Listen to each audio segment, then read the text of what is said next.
We should be live again.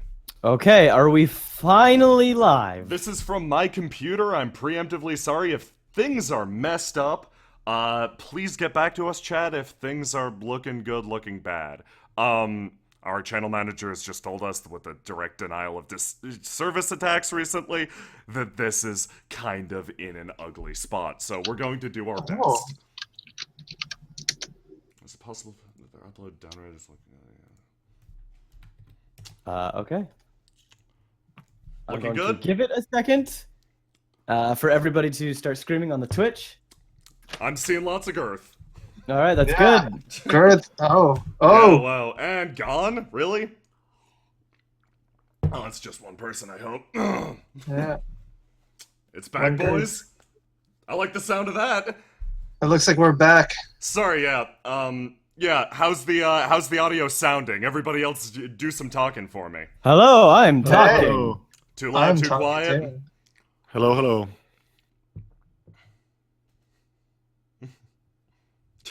Okay, it seems to be working fine, but Stable it enough? seemed to be working fine last time, so... Anyway, Yep. jumping back into things. The Upwind world is a scattering of floating islands across the sky. The players today will be... someone said I'm a bit loud, let me... The players today are members of the Explorer Knights, and their job is to explore these islands, to solve problems, and to hunt down these masters' caches, which are troves of treasure. And the Explorer Knights are usually singular in what they do, but there have been murmurings of rivals on the horizon, which worries the Explorer Knights, because there's a prophecy that has been, well, ready to rear its head for about a year now. A prophecy of 600 years sits on its 599th year, ready to completely dethrone the peace that has settled across these many islands. Okay. Let's see. Let me get back to my little booklet. Okay, so hopefully that kind of gave everybody that's been listening through these trials and tribulations an idea of what Upwind's setting is like. Next is the mechanics, which I'd like to briefly explain. It's called the queue system, and instead of dice, it uses a deck of cards. And you basically gamble with the GM or the storyteller to achieve your desired results. So, like, say I want to pick somebody's pocket. The GM would say, "Oh yeah, that's like a one-card play," and then you both flip over your cards, and if you have the higher result, you win. Or say I wanted to defeat an entire platoon of soldiers. I could do that as well if I wanted. That might be a bit harder, but like the beauty of the queue system is that it just it expands as large and retracts to as small as you need it. It is a really, really cool system. And I'm not going to go too much into it because we will be playing a lot of cards very shortly. So, just to give the players a bit of an intro, you are Explorer Knights. You are part of a group specifically dedicated to rescuing people who get in on adventures that are over their heads. The Explorer Knights are unrivaled in their competency and the quality of the... Hey, now. I'm sorry, I heard some things about characters going into this session. The Explorer Knights are generally unrivaled in their competency. Thank you. And are cut from the highest quality of cloth. Many other nations have attempted to mimic what the Explorer Knights do, but have thus far been very unsuccessful. And as such, whenever one of these poor imitations is sent out to recover something from a master's cache or perhaps settle a dispute, they usually end up getting in over their heads. And the Explorer Knights have to come swooping in to save them. And today, you find yourself doing just such a thing. The three of you have been called to meet with the director of rescue operations. She is a very stern lady, often having to deal with problems like this. She has grown tired of the fact that so many people, despite so many examples proving otherwise, she's grown tired of people trying to mimic the knights. So you are all in her office. She's rubbing the bridge of her nose and has just explained to you that there is a group of adventurers who have gotten themselves lost in a cloud garden, not too far from the capital / HQ of the Explorer Knights, Highstone. So, chat, what is the name of this lady? Oh, you are a brave man. Yeah, this is the I don't know. This is the game we This play. is how we do it. This is you trusting the audience. Oh, Yep. yes. Oh, I trust the audience. Bodie McBoderson. I trust the audience explicitly. Yeah, no, we wound up with such great names as Baka Coin for our cash in Tenra Bancho Zero. We I'm seeing Gertha. lots of Girtha and Girtha and Girth. I'm sorry I brought up Girth, guys. You're fired. I gladly accept. Oh, I see what I mean. Merplop in there. I see a real good one in there. Okay. I saw one I like. Her name is Stratus.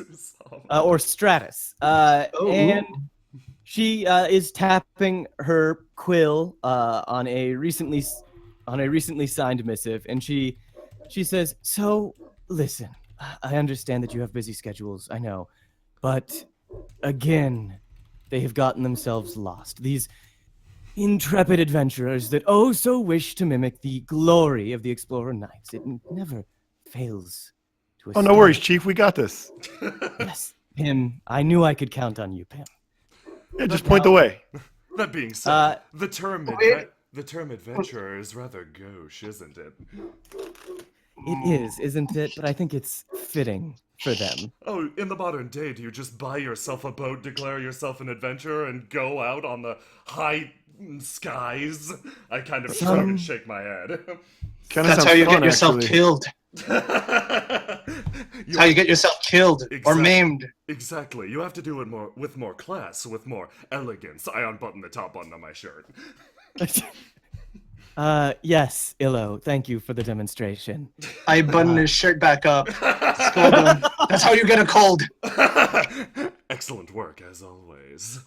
DM chatter. I believe we were playing with High Ace. But yes, the Stratus says, so if the three of you would depart, she places something on her desk. This is a compass needle that should direct you to the fort that they are located nearby. I snatch it up. Eager and as juggle ever, it, aren't you, Pim? and juggle it with like absent-mindedness. I would certainly appreciate it if you did not break that. Please. Oh no, I got it. Really. Please, yes. do not hassle Pim. It's what he does best. He's our ship's go-getter. Yes, I believe. No, ship's delinquent. Stratus looks down at a piece of paper. Yes, it actually says go-getter and delinquent here. I wrote down that part. That was me. Multiple exclamation points follow it. Underlined. I smile and there's an inexplicable glint off of my teeth and the sound of like ting.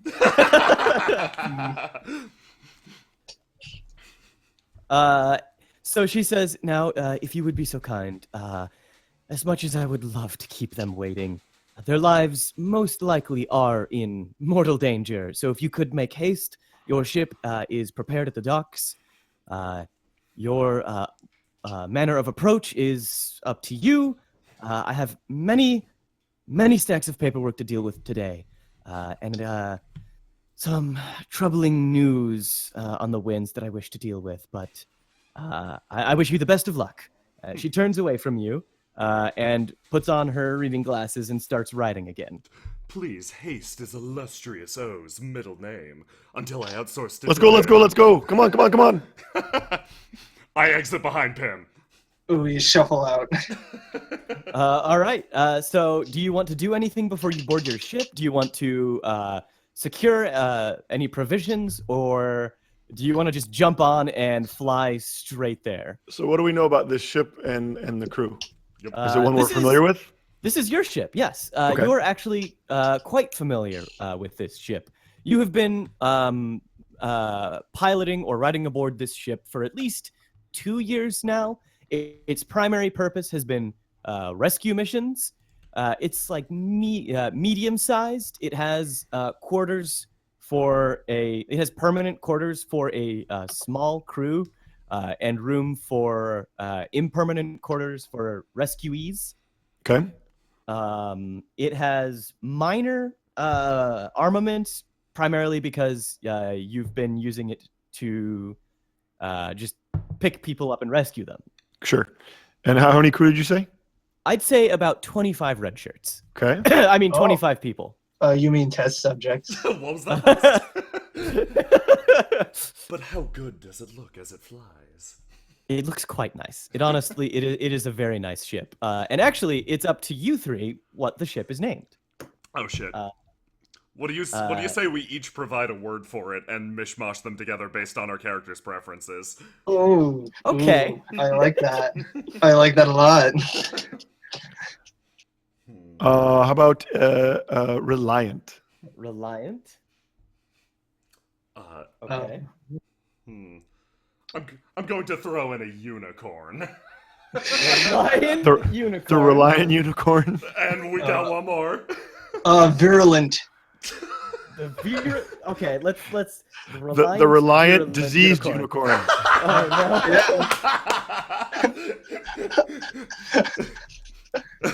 Okay, well, the RDU, as most people prefer to call it. She's a reliable ship, if lately diseased.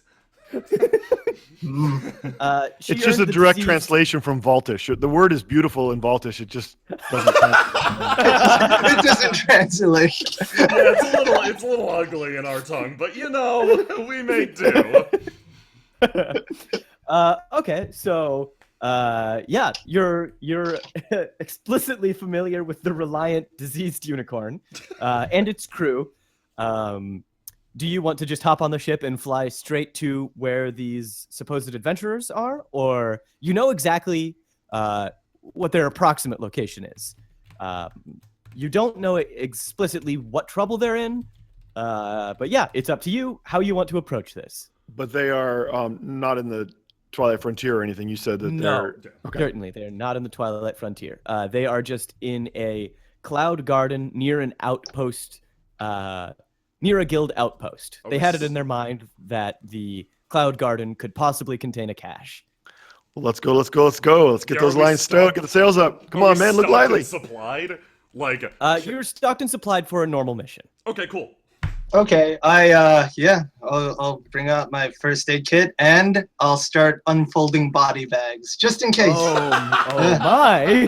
Always the Okay, optimist. Always the optimist. We have to be prepared for every situation. okay.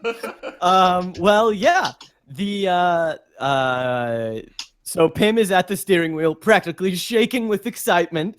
And Doc Pepper is in the medical bay of the ship, busying himself with something worrying. And what is Illustrious O doing? Illustrious O is obviously on the bow of the ship, probably sipping at a glass of whiskey, staring up and idly commenting that it's a nice moon tonight. There is no moon out, There obviously. is no moon in the sky. What's a moon? Doc is just in the background. It's like, there is no moon. Yeah. What is a moon? Exactly. Okay, so this will be the first play of the game. Actually, I'll give you the option. Do you want to get there at normal speed, or do you want to get there at Pim speed? Pim speed is never normal. Yes, exactly. I want to get there at Pim speed. Or come I on. should say Pim speed is normal for Pim, but most people are scared. Oh, do I you will want to get get there the at Pim frog speed or bags. double Pim speed? Then? I don't think I have an option. So let's double Pim Yes. speed. It's a rescue. Double Pim speed. She All said right. she said we can't waste any time. This is true. Pim's got it. Pim's got the right of it. So this will be a play, and this will hopefully showcase what the Q system is all about. I'd say this is just to start things off easily. This will just be a one-card play. Okay. So Everybody in Upwind has a hand of cards. I believe 4 cards from their play deck and 3 cards from their potential deck, right? It's 6 and 4, actually. 6 and 4. 6 from the play deck and 4 from the potential deck for a total of 10 cards. And then you'll have 8. yes, and the GM gets 8, but I can only use cards of the same suit. But in this case, I'm only playing As can we. 1 card. Yes. So yeah, generally what you do in Upwind is you establish what you want out of it if you succeed, and what will happen if you fail. So for success, I'd say you get there like lickety split. You get there at double PIM speed, which is. Like, I'd love to get there fast enough that whatever bad thing is happening, we've arrived in such short order that we get a cash to help. Okay. If we can help. I mean, if it turns out that we can't use it, then of course we lose it. Okay, and for the listeners, a cash is basically an advantage that you get in any upcoming play. A bonus card. It's a bonus card you get. Like, oh, I tap that cash, and you get to play a bonus card off the top of your deck. Super helpful. And yeah. 6, 7, 8. Let me make sure I have all my cards. Okay, so and after you've established, I forgot what goes wrong. I'd say you'll get there at PIM speed, but the engines, I'll get a cash against a ship maneuver because you've pushed your engines. I do that a lot. Yeah. The engineer's used to it. In fact, I would like to set up my approach to this play. I was up late. I spent some time down in engineering. Okay. Prior to this, thinking, you know what, if we connected this to here, and if we added this piece in that we just got from the chandlery, I think we can go to PIM speed ×3. But I didn't really tell anybody because usually they don't let me. Did you check your math? Yeah. So what I'm maneuvering for is to use my jack, and crown it. Okay. All right. You're gonna try and crown your play. All right. So after everything has been established, I'll allow the jack. Oh no, someone's worried about double PIM speed. Double PIM speed. All right. So after the stakes have been established, the people involved in the play both place their cards that they're going to be playing face down, and then we we flip our cards over, and I got a 7. So I have my jack, and then I get to crown it with a 6. Okay, so you got a 16 total. You are ripping and tearing through the skies. If there was rubber, you would be burning it. You streak across the skylands, bolting out of the high stone docks, leaving maybe behind like a comedy dust cloud as the ship. Yeah, I imagine whenever we put up our flag that says we're about to depart, like everyone clears out of the way because they know who's at the helm. Yeah, exactly. There's a panic in the hangars. They're like, "Oh, Pim's at the wheel," and they just bolt. You said we've done this on this ship with this crew for a couple of years. I'm imagining there's been an attrition of people that can't handle it. Yes. In fact, I'm up on deck with the body bags, like catching people's vomit. Go on now, get it all out. The body bags weren't for bodies. So you blaze through the skies, departing from Highstone, leaving it far behind in the distance as just a dot. And you very quickly approach a floating fortress, much like an old castle built into a floating cliff face in the sky. Sort of framing the castle behind it some distance off is what appears to be a larger island, but is in fact not an island at all.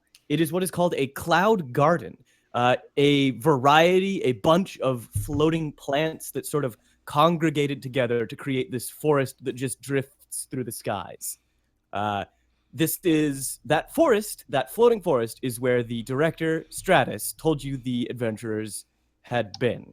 And you actually, since you got there so quickly, you managed to see a blinking light off in the general direction of the forest. Does this match up with the compass, with the spherometer needle she gave us? Yes, it does. It does. Excellent. And so you have a pretty good idea of where they are. It looks like they're a good ways into the cloud garden. which is going to be rather difficult to navigate. But at least you know where they are. So, what would you like to do? First things first, I turn to the doctor. Head count. How many survived the hazing of the unicorn? Let's see. All right, raise your hands if you aren't dead.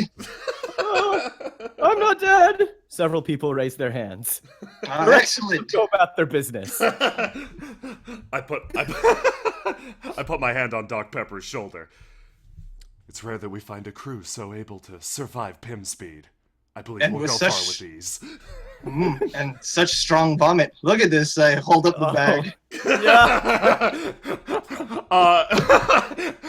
Just kind of turns his head and stares off into the middle distance, completely ignoring the vomit. I just pat him on the shoulder. I run from the helm towards the bow, shouting orders to kind of hold position, but it ends up just being Doppler effect. Okay. Most people don't understand. And then I grab my induction board and leap off the bow without even putting out the sail. Like I just disappear over the bow, whoop, down to the Pym, sky. For all intents and purposes, it appears as though Pym has just jumped off the ship. Oh, no, not again. There's that dramatic pause, and then suddenly I zip back up, flying on this thing as I head towards the island, and they can just hear me yelling and screaming, but I'm unintelligible. You'll get whiplash, boy. I'm like waving my arms in the sky. I've dropped the bag of vomit. Okay, so Pym has left the ship behind, which may be a wise maneuver, reckless certainly, but he is departing into the cloud forest on his a flying board similar to the one in Treasure Planet, just so the audience can No, visualize exactly it. like the one in Treasure. Exactly. So yeah, Pym turns into a tiny dot as he approaches the cloud garden. What would those on the ship like to do? We'll follow after him, of course. Yeah. In the As ship? a minor, he has no parental guidance. Plus, he'll steal all of the glory. We'll be liable for what he does. Follow him. Both of these are expressly true. So would you like to pilot the ship to follow after Pym? I'm feeling There is a ship's launch, a smaller boat too. Yeah, I'm feeling either the launch or more of the cloud boards if we have them. I think the cloud board, Pimp is The just cloud board is That's actually Pym's my thing. relic. Oh, Yeah. okay. Okay, so yeah, we're gonna take the launch. We're gonna leave the ship. Yeah. Yeah, ship behind. All right. Should we take like one or two red shirts with us that can Your die in call. hilarious ways? Your call. Yeah, let's pick out how many do you think, guys? Do you ask that question out loud, especially with the die and Oh hilarious? no ways no part? no! This is 100% out of character. I want to know how many guys we should take with us. That's all your call. That's up to you. What do you guys think? Let's take like a landing party, like maybe 2 guys with us? let's say like 2 guys to carry the stretchers. Okay, Chad, I'm gonna be looking for names for these guys. Oh God. But otherwise, continue with the scene. Here we go. I had to let people know who's playing Pym. It is Jeff Barber, designer of Upwind. Okay, so Pym, you streak through the openings of this forest, ducking and diving and dodging to the side as leaves the size of your body sweep by you. The wind bats your hair behind you, leaving it tousled. I live for this.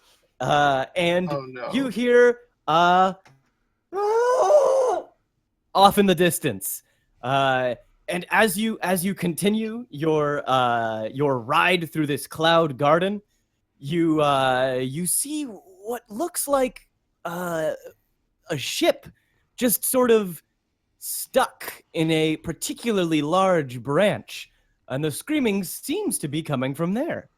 All right. Well, I will point out that my one of my primary abilities is enthusiasm always gets the better of me. And I will just change course and head straight for it. Sweet. All right, so you approach the ship, and you manage to touch down on the deck without any real troubles. The deck is strangely empty. You don't hear the yelling, but you do hear sounds of commotion coming from below deck. Hello? Ah! Ah! Is what happens whenever you ask that question. All right. So yeah, what would you like to do on this ship? Well, I'm gonna look around, and out of character, I'll look around as long as it takes my compatriots to show up. Okay. All right. Let's do Illustrious O and Doc Pepper. How familiar are the two of you with like piloting ships? Like, are you good at it? Are you like Pim good, or are you like? You don't lightly ask if somebody's Pim good at Pim piloting a good, ship, yeah. especially in this crew. I'm proficient. I'm not You're Pim proficient. good, though. Yeah. On a scale of 1 to Pim, I'm a 2, though. Getting through this is an extremely tangled mess. Pim didn't have too much trouble because he's experienced with it and had a very small craft. The boat you have taken, however, is unfortunately large enough to have difficulty navigating this. So this will be a one-card play to get through. How would you like to navigate this? What skill or potential or ability would you like to use to catch up with Pim? I would like to use my eye for detail to find the most perfect route through. Okay, I'll allow that. Okay. This is a one-card play, yes? This is a one-card play, and that just means that that I'm only going to play one card, but you can play up to a number of cards equal to your the number next to your thing. I'm pretty confident in this. I'm okay. pretty confident in this.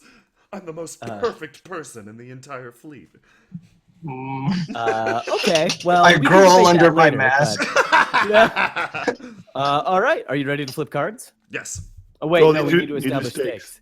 Oh, All right, so what would you like to get out of this? I would like to pull through absolutely perfectly, and I would like to show both my companion in the boat and our landing crew that I am a fantastic leader and can be utterly trusted with this.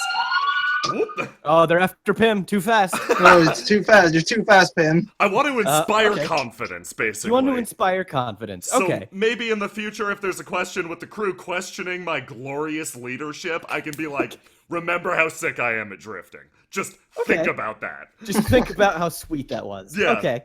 So if they you question, fail- there won't be a question. Yes. Yes, exactly. If you fail, I'll get a cash against you for that. Oh, great. Perfect. Yeah, for sucking, basically. It'll basically be, fine. oh, not again. Yeah. All right. So now that we have stakes, are you ready to flip the cards? Absolutely. All right. That is a 5 on my end. I have a 9. Okay. Oh. You won by 4. So you managed to what is your potential? It's arc, right? Yes, my potential is arc. Okay. With an electric acuity, you managed to draw a mental map of your surroundings in fine detail. The garden is recreated in your mind as though some sort of Renaissance painting, and you skillfully navigate the ship through it as a painter might navigate his brush across a canvas. I narrate all of this to the other people in the boat. Everything that you said, I say. Okay.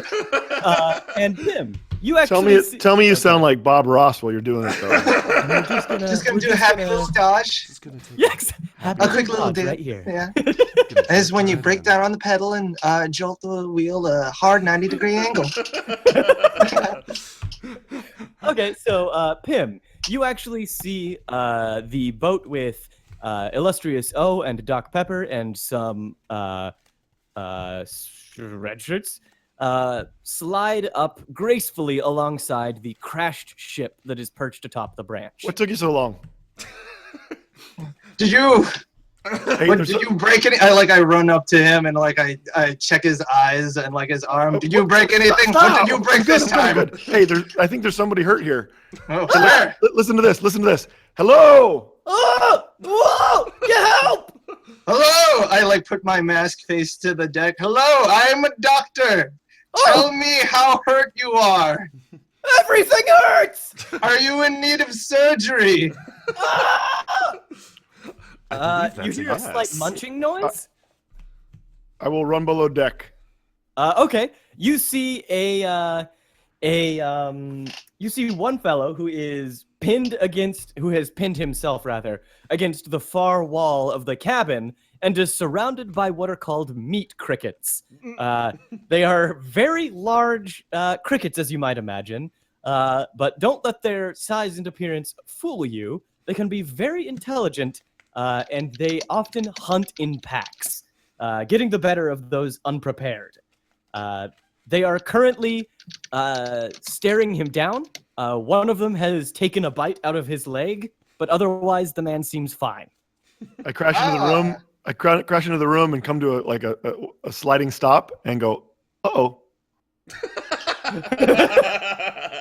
I come in behind you trying to prevent you from doing that. It's like, I told you, Pim, oh, look, it's the indigenous species, Cibus grithaldiae, meat crickets. They're carnivorous, as you can see. They've already eaten his soft tissues. Ah! He keeps screaming, this time staring right at you.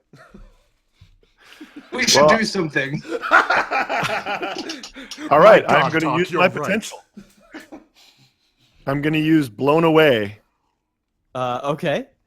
That's my potential to Okay. blow them away. I'm gonna blast the crickets either up against the interior of the hull or out through the bulkhead or out through a hatch or something. And try and save him.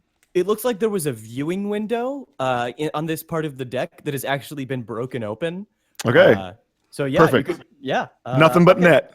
Nothing but net. This will also just be another one-card play. All right. So the stakes are you succeed and you can just you extricate the crickets swiftly. If you don't succeed, you blow the crickets onto the man. That would suck. All right. So I'm going to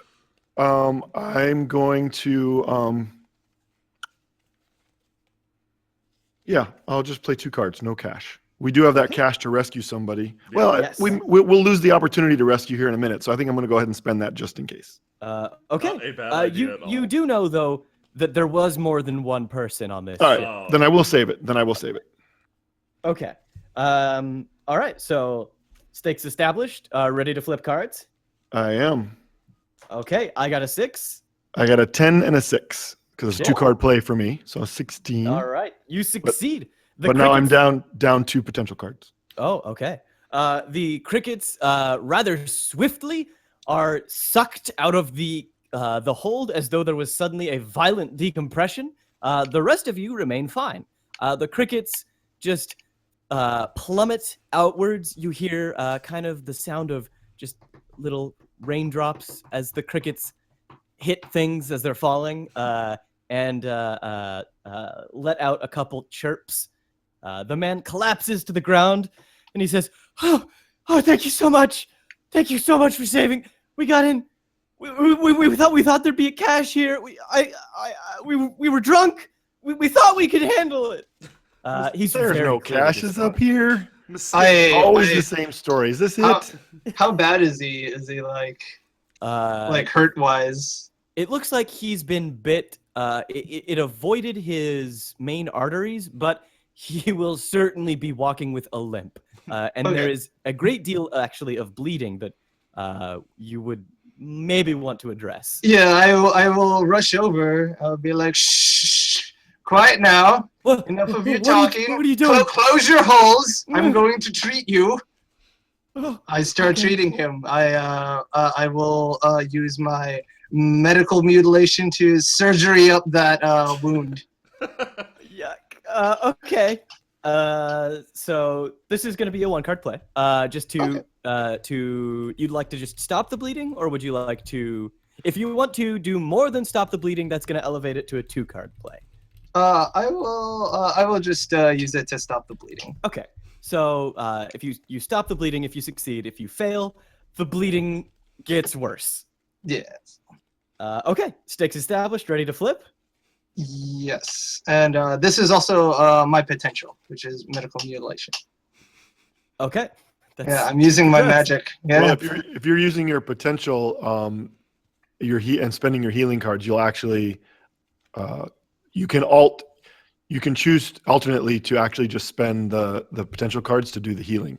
Oh, okay. Yeah. It's the one exception for healing magic. Oh, cool. right. Okay, I will do that. All right. So does he just like discard the card to heal? Yeah, essentially, if he was healing another PC, for each card he discards, they will heal up a card. Okay. Do we still need to make the play? Well, you can if you want to. If you want the stakes to be significant, because this is an NPC, and usually with NPC it's part of plays. Cool. Okay. Yeah. So if you want to just discard the card, you'll be able to stop the bleeding. I will do that. And do I draw? I draw up to full of my potential after I do that, right? Not for potential. Oh, okay. Only Not for your for play potential. hand. Okay, Potential refreshes slower. Yeah. You got it. Yeah. Generally, it's at GM discretion. But like I think it's every 5 clocks. I want to say you draw another potential. It's every 5 bells. 5 Okay. bells. That's right. Yeah. Oh, cool. All right. So I take off my rubber gloves and I wiggle my fingers and they moisten up because now close your holes. This is very important. And I grab the wound and I pull at it like taffy and it turns into it almost looks like skin taffy for a moment and I just wrap it around each other. He And smooth it out like clay. He lets out shit. a shriek and goes just sheet white, but then looks at his leg and sort of twists his foot around and just looks up at you in shock. There you go. No need to thank me. Thank you. Do we have sweets? Are there lollipops in Upwind? You can There have better sweets be. as a doctor. Yeah, I'll give him a handmade lollipop. It's just for being very brave. Now don't do it again because what you did was incredibly foolish. Yes, mistake number 1 is not getting yourself a Pim or a Doc. He has the finest of candies. I go back to whatever the hell I was doing, likely speed painting Pim's achievement.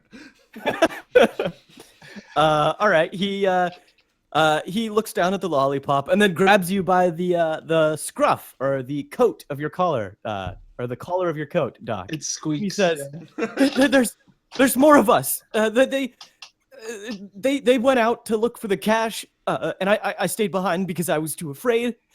I don't know what happened. I heard screams, and I think something happened to them. I don't know what. Can you please help me? What is your name, boy? What's his name, chat? His name, I'll tell you what his name is. Your name is Mick Meatley. I already put the call out to chat. Okay, good, nice, smart move. My name is Mick Meatley. It's a family name. Okay, Mr. Meatley, I introduce the landing crew. This is Wilhelm and Egg. They will be your companions from now on. Oh, I mean, I already have friends. Can you go save them instead? Oh, your friends might be dead. I place both my hands What? on his shoulders. What? Trust They me. could be. We'll find them. You can identify the bodies afterwards. Oh God, we never should have come out here. It's okay. You shouldn't have.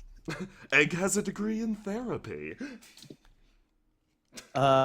Okay, so he breaks down, but not before pointing you. Not before pointing you in the direction that his crew went off in. It looks dusty, webbed. It looks darker. It is a part of the cloud garden that looks as though it doesn't see too much sunlight. It's the roots. Yeah. It's the roots. I have a skill. Which way did he go? Oh. Oh. Extremely relevant. Okay, so would you like to use that skill to try Well, and... I'm happy to use it narratively unless you want to make a play out of it. Oh, no. So yeah, let's see. Is it a potential ability?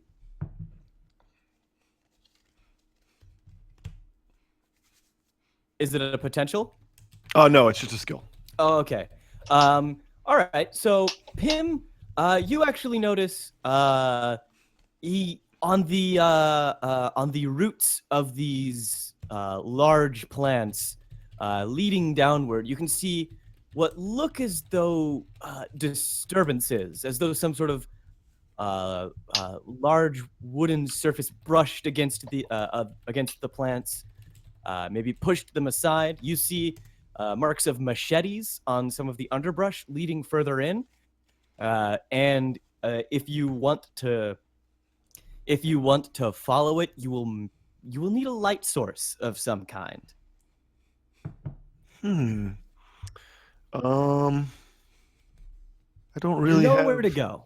Don't really have. Is there a lantern or such on this boat we can just confiscate? There are lanterns. Oh, excellent. I'll Quick grab one of thinking, as those always, Pip. and hey, Arc Boy, light this up.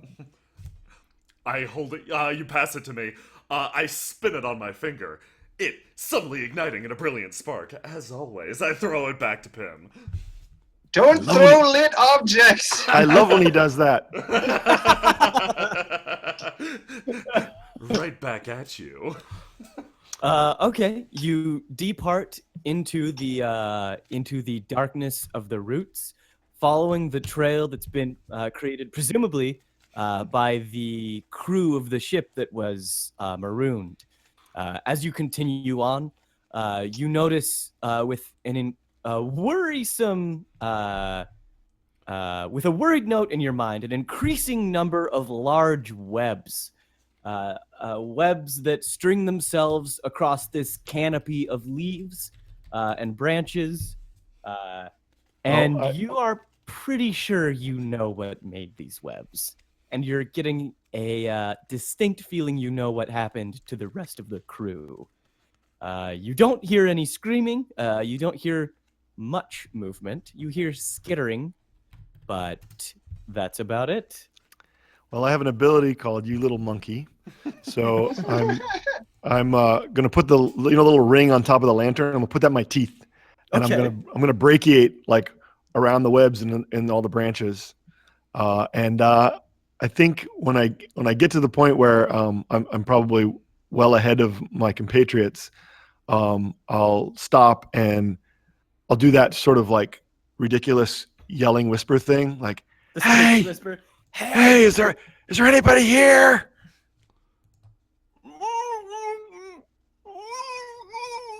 You hear a weird, muffled screaming. I will try to find its source. Not hard, actually.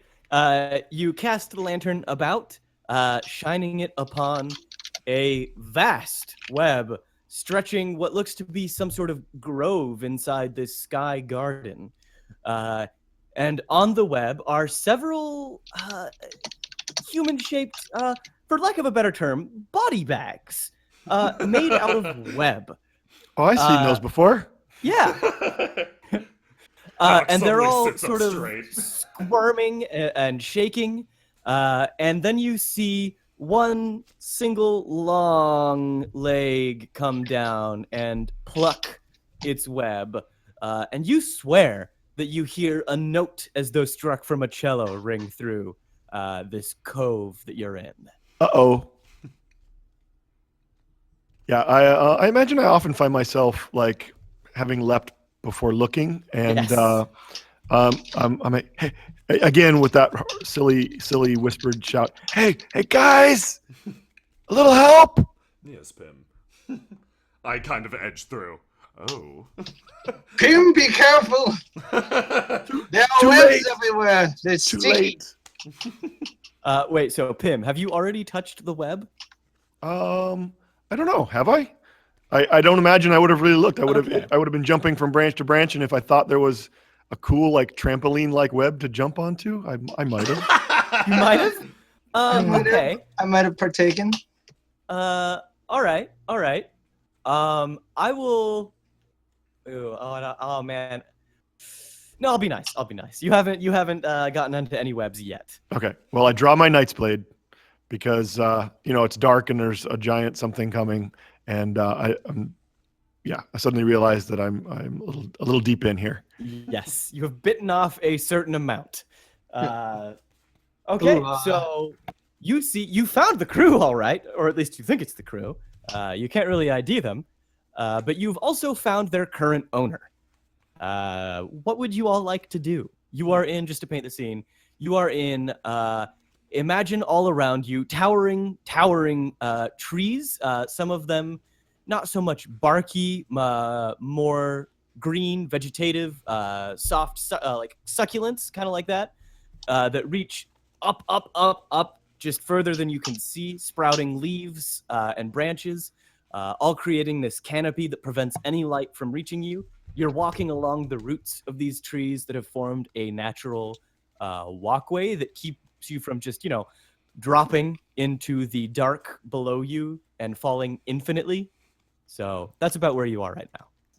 I think what I'd like to No do pressure. at least is No pressure. I'd like to set up my teammates. I think Illustrious O is going to spout some idiom from his homeland of Verdant, something like, "They say that discretion is the greater part of valor, but discretion has too many syllables and is too complicated for me to understand." Shocking reveal. I try to reveal whatever this thing is to light up the entire scene, to shed some light on the situation. Okay. And what skill are you going to use for that? Shocking reveal. Oh my god. Wow, that's perfect. Whoa. All right. We have the most relevant skill set for this situation, guys. You seriously did. Creating a how long would you like that source of light to last? An instant or like a long time? As long as physically possible. Okay, that'll be a 2-card play. You are surrounded by flammable things. If you succeed, you will completely light up surrounding area. Can I actually and raise the stakes here? you can, and for everybody listening, that is always an option in Upwind, raising the stakes. I would So like to... can we try and use this to actually resolve? Because I think this is a good approach. Yes, Yeah. you can. I would like to help in this too. Yeah, I'd like to temporarily blind it. Maybe give an opening for the other two. Okay. Perfect. Okay, so your play would then make the other their other plays easier. So if we're gonna resolve for this, maybe We all go. Doc and I can actually play some teamwork cards to help him get a high score. Yeah. If he wants to blind them, and then in the process of them being blinded, we can rescue them. slash. Yeah. I'll see it and I'll be able to identify it. It'll be like, it's the Cantus Calium Arania. Arania Cantus Calium. Yes, the singing sky spider. If you hit it right between the cephalothorax, you should strike its brain. Perfect. Yeah, that's great. Wow. And So- teamwork cards are like 2s or 3s that you can. 2s play, or right? 3s, or they have to be in something that you can justify using. So I'm going to use Which Way Did He Go with a different interpretation. Okay. So instead of using it to follow or navigate, I'm going to basically use it to sneak. Yeah, so the creatures don't see me sneaking over and cutting the crew free. Okay. And I have a card that I can contribute. Awesome. Okay, I also have a card I can contribute. I'm going to use my ability Reckless Brilliant, and I'm Nice. going to start strumming away at the rebs, trying to attract the spider's attention to buy you time, as I have correctly identified it. Awesome. Okay. And don't forget, we have the cash for rescuing. So maybe you do we have the yeah. cash. No. So That's a good idea. I this will think we be. should I use will it. say. So the stakes for you are you want to completely resolve this. Yes. If you succeed, and I will say if you fail, you will. Well, resolve it in terms of rescuing them, right? I mean, Yes. they all Yeah, dying is one kind of resolution. You get a happy resolution. Let's say. So we rescue them, and they are grateful, and they Yes. swear. And I want them to swear off their like any Their future foolish attempt ways. at Yes. trying to do dangerous salvage. Yes, absolutely. Yeah, you will have a happy resolution. You'll be able to either defeat or get away from the spider, and they will be eternally grateful. They'll talk about your names in tavern tales, and they'll be like, "We were ridiculous for trying that." The legend of but the if you fail- reliable, virulent unicorn will go on. They will know Yeah. my name. They will know my name. Exactly. But if you fail, Uh-oh. Oh, boy. yes, I will say, Doc, you get stuck in the web. Yeah. And Illustrious O, you light the web on fire. Can I make Does that an sound extra, fair? yeah, that sounds fair. Can I make an extra Yeah. case that I also blind myself in the process with my own radiance? Could I also say I have misidentified the spider, and it is not solitary. It is actually a pack hunter. I love it. All right. Yeah! This is a I will three-card point out play. that this is exactly how stakes are supposed to work, except that we're not supposed to feed him lethal lines. We've got our priorities straight. We want it to go bad. Okay, so Oh, man. this is going to be a 3-card play. Okay. And you have a cash, Jay, that you can. And that's just off. Is that off the top? Since I'm using potential for this, is the cash off the top of my potential deck or my Cash No, is- cash is play deck, right? play deck? Yeah, cashes Yeah. and crowns are always off the top of the play deck, and they're suit independent. Okay. Yes. And if you, for the audience listening, there's a mechanic called crowning, where if you play a face card, if the face card is related to what you're doing, like kings are combat, queens are like negotiation, jacks are sneaking. If you play a face card associated with what you're doing, you can crown, which means you get to play another card off the top of your deck. So hopefully you crown here. I'm providing a teamwork card as well. So Yes. Yeah, I am too. So we will add the teamwork cards to Jay's 3-card play and the cash. So stakes established. Is everybody ready to flip? Yep. Absolutely. good to go. Okay. So my total is a 1, a 6, and a king, which crowns. Oh boy. Oh boy. But that's only a 3. So I got that is 20 total. Okay. Well, I have a jack, a queen, and a 10. Oh. So that's 30. So you beat me already. Pre-cash. I'm giving you a 2. Okay, so yeah, 32. And I'm giving you a 3. Okay, so 35. So 35. Then the cash. The cash is a jack. Oh, So that's a dang. 45. Yeah, I Let's did say not crown, that I you- think. Unfortunately. Unless I can argue that my use No, I got nothing. I can't bullshit Wait, that what hard. face cards did you play? What I face played a cards did you queen play? and a jack. I can make an argument that this is subterfuge rather than direct Yeah. combat because Oh, it's well, because blinding you're- it. Yeah, you're blinding it. I could also make an argument that since this is a shocking reveal, and I'm doing it with my brilliant charisma, this is totally a negotiation. No. But I won't make you listen to no. me bullshitting. That is certainly not an argument No. that you could make. I am negotiating with the spider to take its life away. Yes. Okay, so I'll crown off the jack and not the queen, Faust. Okay. I So got you five. have. So you have 50. Is what you get. So, in this case, why don't you three tell me what happens? Well, note that the gap between the scores is illustrative of sort of the level of success and panache Yes. with which you Yes. succeed. So you beat me by about 30. Also, Faust, Whoa. I would like to. Chat has pushed this name. It's a really good name. I would like you to refer to this thing as a Skyder at least. Skyder. Spider, Now I need to rewrite the bestiary. That's perfect. Oh, it's I'm gonna write that down. Good freaking work, Chat. All right. Thank you, Skyder. Chad. Spider. So I would like to suggest that maybe the next scene, like there's a cut scene, and we come walking out of the woods.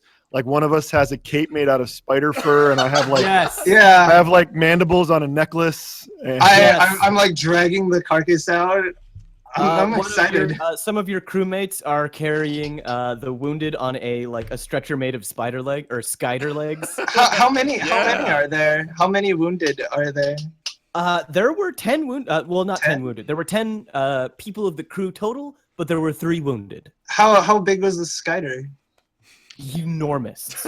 Okay. How- Excellent. We've How big is the room that you're in right now? well, I live in San Francisco, so pretty small actually. That is not an impressive Well, comparison.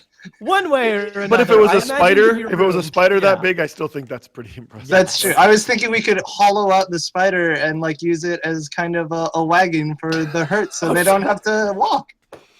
I like that. Okay. All right, I you thought do they it. smelled bad on the outside. They smell bad everywhere. You make There's a no you make a plan. wagon. You make a Skyder carapace wagon. A Yes. Skyder butt wagon. And can we take back a trophy of our victory? This is totally something to brag about. Yes. What would you like from the Skyder? What's the most dangerous part of the Skyder? The venom. Of course. Venom sack, the fangs. I pick up the venom sack and just hand it to Doc.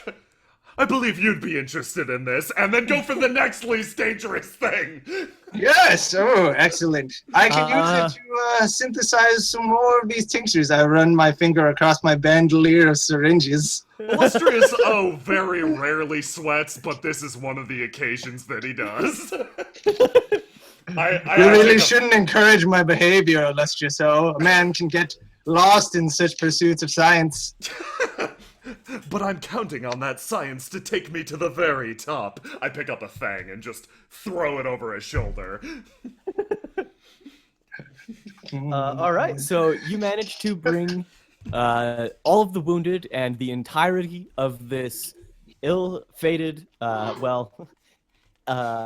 this crew who avoided an ill fate back to your ship, the Reliant, very virulent, diseased unicorn. The RDU for short. Yeah, the RDU. And they are they're some of them are weeping with happiness. Some of them are still a bit shaken, quiet. But otherwise, this was an extremely successful mission. They are all exceptionally thankful. They promise to talk of your deeds for as long as they live and to never attempt anything like this ever again. Egg, get to counseling. Yeah, all right, boss. I'm on it. That's what he sounds like. Oh boy, yeah, that's a very egg voice, Foss. Yeah, it is. That crew member that you have named Egg starts helping those who need help. So yeah, you Please tell me he's bald and shaped like one. he certainly is. That's He mean. certainly is. Oh boy. I'm handing them all lollipops. And they love it. They talk about that part like forever. So I walk up and I say, who's in charge of this mess anyway? A rather shaken-looking fellow with a long, salt and peppered beard, missing one eye, holds up a hand. I step forward and I'm sure he's much taller than I am, and I bounce up on Yes. my toes and I give him a look and I just grab his lollipop and walk away. The man looks destroyed. I want that to happen. Is like I've checked him out. It's like, here you go, you were brave, and I hand it to him, and then Pim just steals it out of his hand, and I look at Pim and I look at him. But you were also a fool, so you deserve that. The man is simply destroyed. You had no idea that without even any sort of verbal exchange, somebody could be reduced to such a state. He seems to understand completely. So you have successfully rescued this crew. And just remember, my name's Pim, P-Y-M. Make sure you get that right when you tell this story. The man nods and his beard bobs a bit. And all of the on the journey back to Highstone, there is a practical chorus of "Thank you, Pim. Thank you, Pim. I'll never forget this. Can I name my son or daughter Pim?" Oh, I love this job. Yeah, all that sort of thing. And you don't tire of it at all. In fact, would you say that Pim takes the journey a little slower so that he can get a bit more of this on the way back? Just a bit more. No. He'd much All right. rather watch them all turn white as... All right, you speed back to Highstone, and the rescued folks depart your ship, heading towards their respective quarters, and are sent on their way, or return to their family, or etc. Not it. Not doing the paperwork. That's your turn. I'm out. Pim's gone, as the director calls you. And no, Pim. You all actually, you have some time tonight after that fantastic mission to rest and recuperate. If you'd like to do a short vignette to sort of let the audience know a little bit more about your character, we can do that. Or if you want to jump straight back into things, then there will be a missive for you. I like the idea of vignettes. That sounds nice. Yeah, I do too. Yeah. Okay. All right. So we'll stick with the theme of the game, and Pim goes first.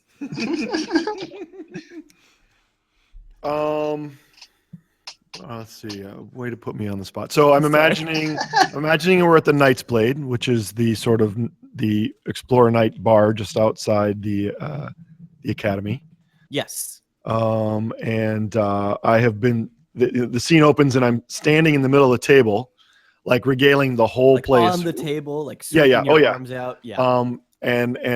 And regaling the whole place with the story of what happened in this rescue for the probably third or fourth time, and despite the fact that most people aren't listening anyway. Yeah. And I get so enthusiastic that some of my flyboy potential leaks out, and I'm actually like hovering above the table. Nice. And it's sort of reenacting of course, there's this spider and it attacks, and it wasn't just that I snuck in and tried to cut him free. It was really my idea on how to rescue him. It was really my like bravery that really, it's very clear that the other guys might not even really needed to be there.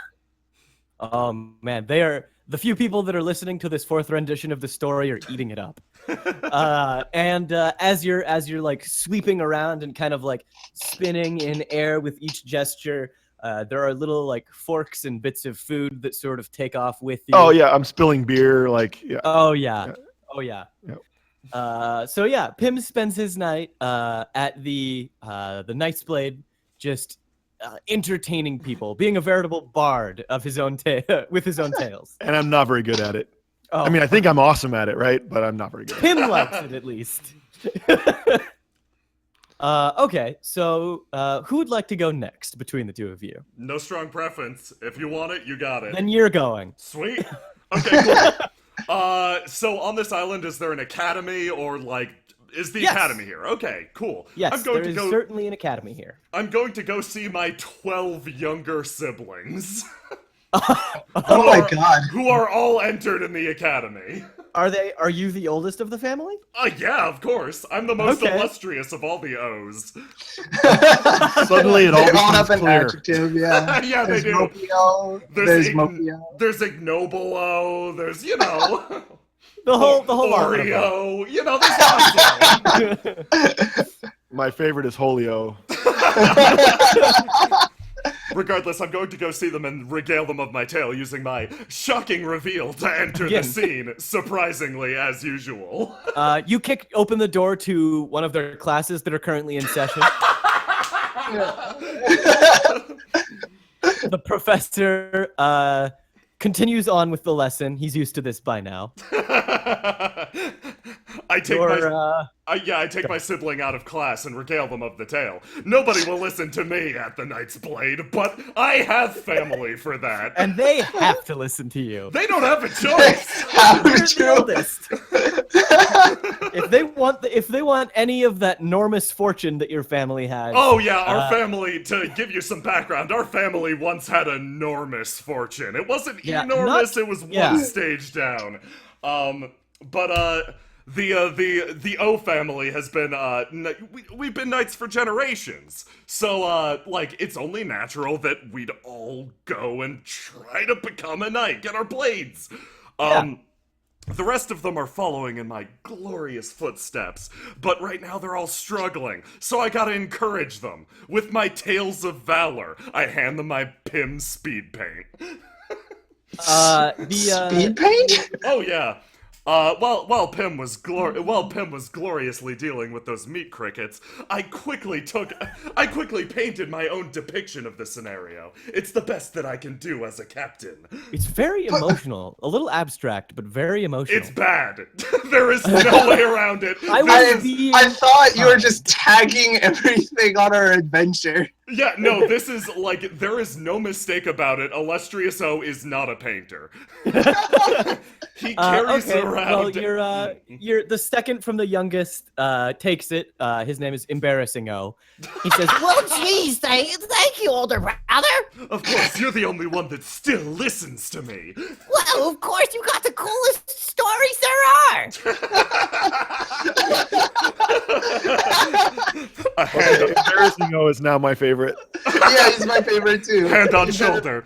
Someday, You protect that child. yeah, someday you'll be a great knight just like me. But for now, Really? I need to sit on this windowsill and stare up at the moon. Can I sit on the windowsill too? No, you need a cup of whiskey for that, and you're way too young. I stare up at the moon and sip at my whiskey. There is no moon. Embarrassing O sits on the ground beneath you with a cup of apple juice, staring up at something. They say flattery. They say imitation is the purest form of flattery. Nice and this guy is how you tonight. spend your time. Lastly, Doc, what do you Ooh. busy yourself with? Do I have like a little a lab or something that I'd say that guild the Knights Guild knows you, knows what you've done. and yeah, they my have- circumstances. Your circumstances, yes. And they have provided you with a lab. It is under surveillance, but it is a very well put together lab. Good. Okay, I'll take the back alley route. Trust but verify. Yeah, exactly. I take the back alley route to my guild sanctioned lab, dragging the spider carcass. I'll do that so I don't have to implicate anybody else with this. There you go. I don't want to get anybody else in trouble, and I'll be shouting at people at the street. They're like, "Look away! Don't look at me!" Several people just rush away from you. The street clears as you drag the carcass through. I take it over my lab, and I guess I'll discard my squeaky bright yellow coat, my undercoat, and I'll take off my bird-like mask and my rainproof hat, and I'll start taking notes, and I'll bring out 2 books. One, I start recording little stick figures of the people I saved, and I compare it to the other book, which is a lot bigger of the people that I have destroyed. Ooh. Oh, And I look man. at I look at them, and I pat the smaller book, and I'll be like, someday I'll make it up. So I've got this image in my head. You're in this sort of this spacious yet somehow cramped lab. There's a lot of space occupied by various jars of things, tomes scattered across the room, half open. It's very dusty, Yes. yet clean somehow. And there are charts of just the human body or the kin body Yep. spread out, various monster manuals. It's somewhat dimly lit. Your face is half cast in shadow, revealing, would you say, that Doc has operation scars? Oh yeah, a lot of them. Oh, yes. So many. As Doc is looking over these 2 books of lives saved and destroyed, he's framed by this orange light, this orange flickering light that plays across his many scars. And he whispers to himself, alone, one day, staring at that book. So that's what the 3 of you spend your time after the rescue doing. And wherever each of you might be the following clock, which is like the following day, you receive a missive from Stratus. It is vague. She mentions that she requires your presence in her chambers immediately. Wait a minute.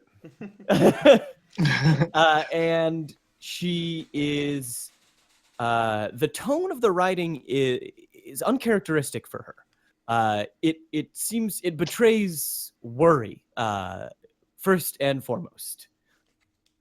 So I'm assuming you respond at pimp speed. Enthusiasm always gets the better of me. Yep.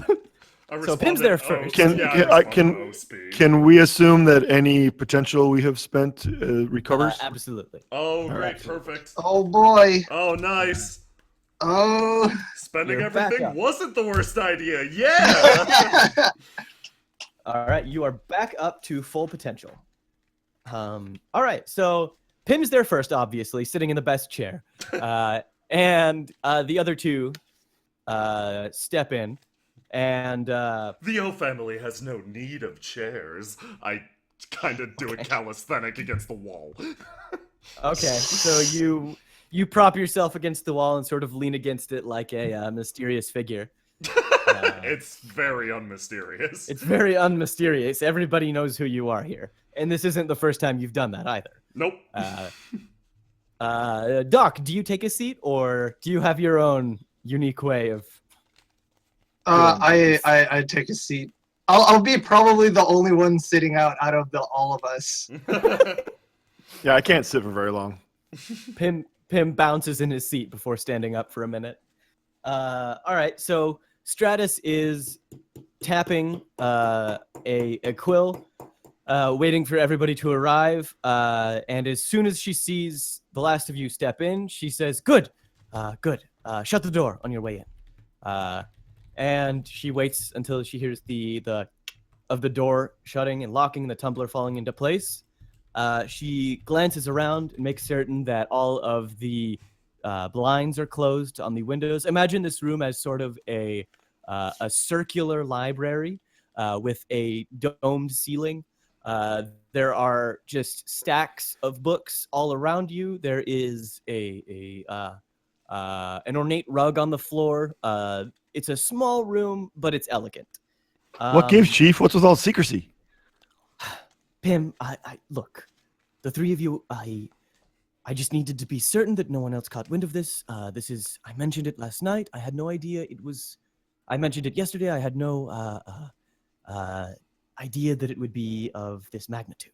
I thought that the ill wind I heard on the horizon was just rumors, but... Hey, your problem's our problem. We can help. You're right. Yes, I need help. In fact, the entire Explorers Guild needs help. The realm needs help. Well, we're your boys. Calm down, Doctor. It seems That's what we signed up for. Yes. Here, take this to calm down a bit. I hand her one of the syringes from my bandolier.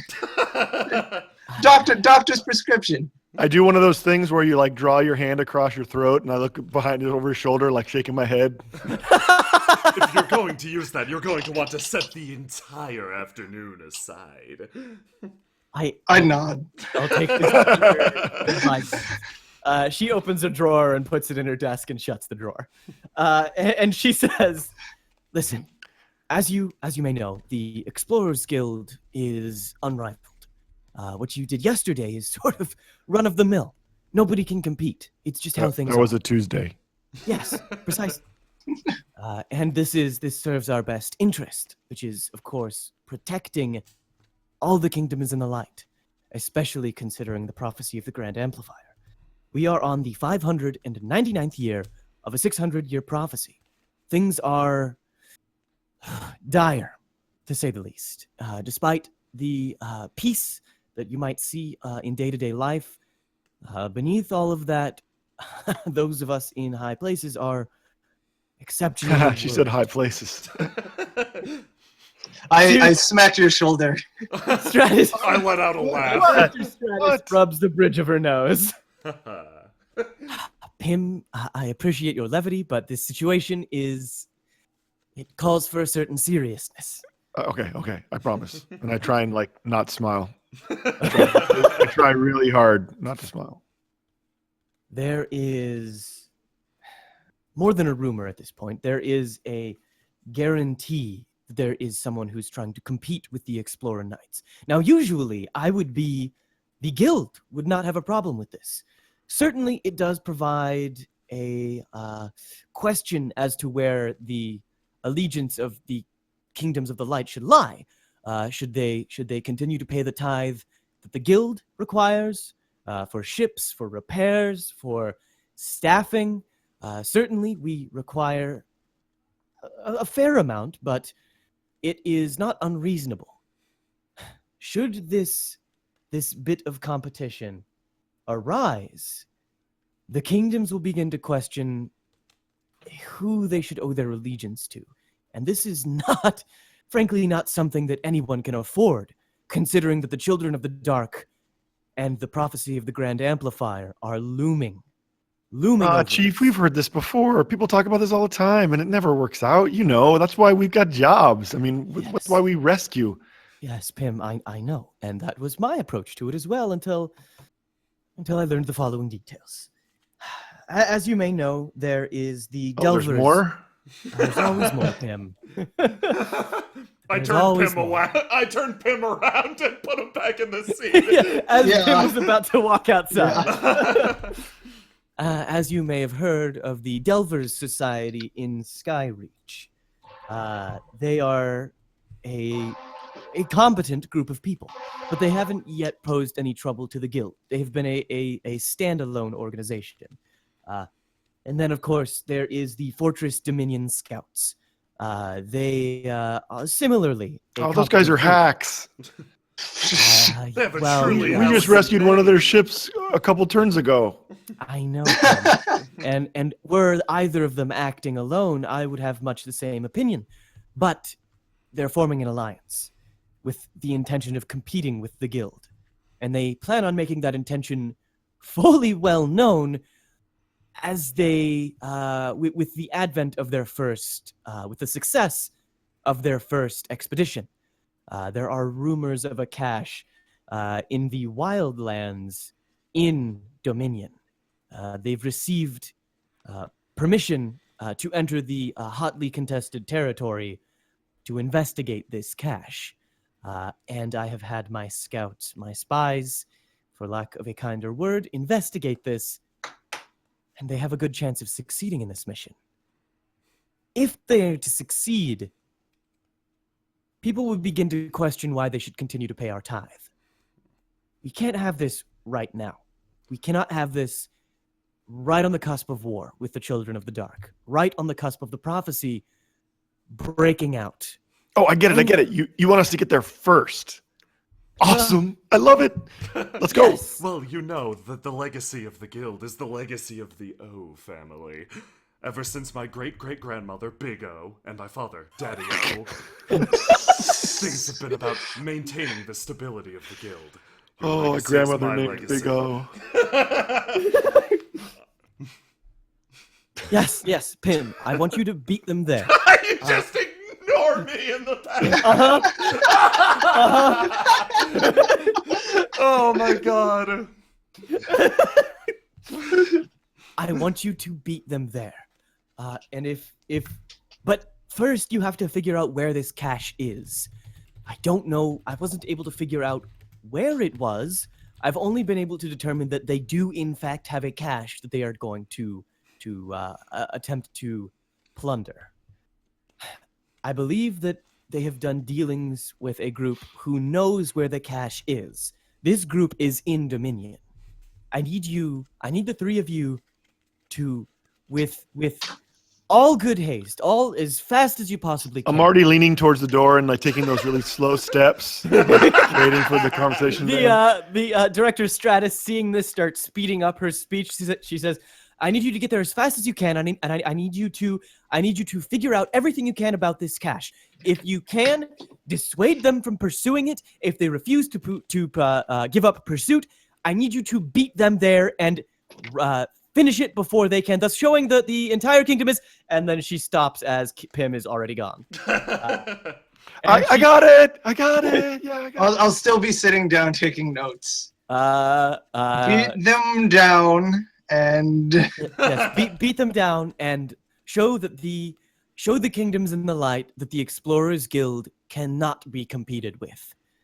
I worry for what this might do to political relations with Fortress Dominion and Skyreach, but it is necessary at this time. That is all. Your ship has been outfitted with new weapons. Your rescue ship is now one of a delver, one who will risk its life, putting the reputation of the Explorer Knights on the line. I wish all of you the best. Now, please, if you would. She gestures towards the door. For the glory of my ludicrously extensive family, I run out the door. I get up and I scoot the chair back into the table and then I leave. As you're leaving, the director... I say goodbye too because I wasn't raised in a barn. As you're leaving, the director Stratus says, "Yes, thank you. Polite as ever. And would you please shut the door on your way out? Yes, of course. Thank you." I imagine she doesn't really like being alone in a room with you. No, nobody does. Oh, certainly. I don't mind it. You don't mind the formaldehyde smell. No. So yes, I'm assuming Pim is at the ship, readying for departure. Oh, he's Already. already given the orders to have depart. the lines brought aboard, and the sails are ready to be run up, and the gangplank is slowly sliding away from the dock as the ship slowly slips away, so that they have to actually leap the last foot or two to get on board. All right. Okay. So, I'm assuming you other two sprint towards the ship or leisurely walk at a fast pace in Doc's case towards the ship. Yeah, Yep. Okay. So with the ship departed, you've left the harbor, and where you go next is actually up to the three of you. The director mentioned that there's a group who did dealings with this new alliance in Dominion, which is a militaristic state, a militaristic kingdom, some ways off. You'd need to find this group. You could attempt to find the cache. You could do any number of things. What would you like to do? I'm feeling like this group, the three of us together, would probably go straight for the cash, right? Like, Pim, you seem like you're eager to get to the prize. I'm eager to show them up in whatever method necessary. And the good doctor seems to value efficiency. Yes. And either, no matter what we choose, we'll need to use these. I flip out a body bag. Somebody called this a competition. I don't think there's much of a choice for Pim. All right, so you don't know where the cache is exactly, so you need to find out where it is first. So we'll need to go to the Dominion and do some investigating first. Yes, you will. And Dominion is a pretty good distance away.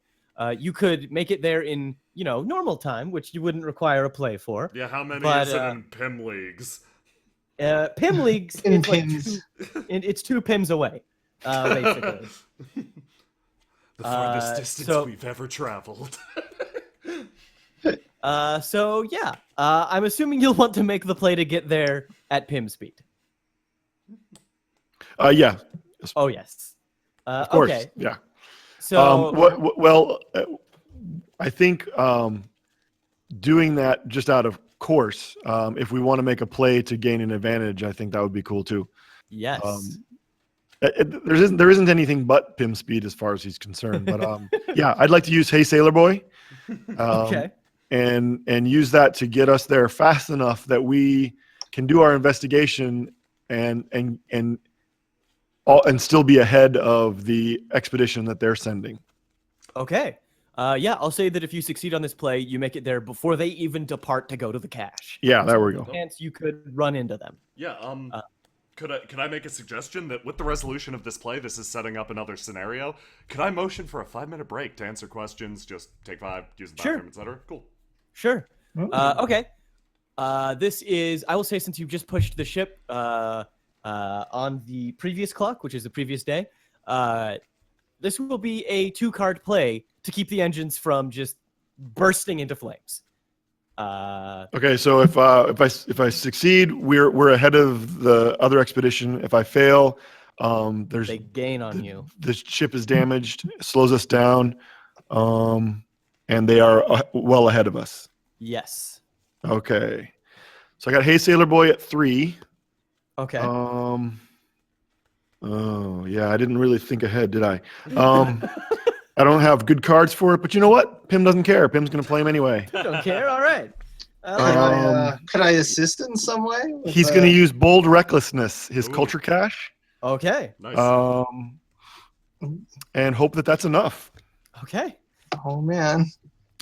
All right. Let's And yeah, see. if you can assist, that would be great. If anyone wants to help, Oh wait, Yeah. but I need like a 3 or a 2 to assist, right? twos or threes, and something that can help. You Dang. could also. It's a 2-card play right now. you could make your own play to reduce the difficulty of this play. You just an example, something that I saw happen in a previous Upwind game, which I thought was hysterical. There was a doctor character who basically gave the crew methamphetamines to make them work faster. Oh, wait! Shit. Yes! Hold on, Pim! I run up to him as he's about to drive. Look straight ahead. Oh, Are you Okay. looking ahead? I am because I trust you implicitly. I use Bedwood's Bandolier of Botanical Brews and I stick him with a needle. Okay. I think this one will make you better. Okay, all right. So to explain to the audience what that is, that's a relic. Yes. Each Upwind character gets a relic, which is like this awesome artifact. Sometimes a weapon, sometimes like a book that provides information, or a trunk that provides what you need. Bedouin's Bandolier of Needles is basically, if you're familiar with wild magic, it's medical wild magic. So what I need you to do is draw a card off the top of your deck and tell me if it's red or black and what number it is. Okay, for my deck, right? Yes. Okay. It is red. Okay, so that's a good effect. Okay, What's and the number? It is 9 of diamonds. Oh shit. Okay. Woohoo! Yeah. Now remember, if your vision blurs, just don't pass out. Pim, here's what happens actually. As you feel that prick on the back of your neck, there's a brief call him that. sting.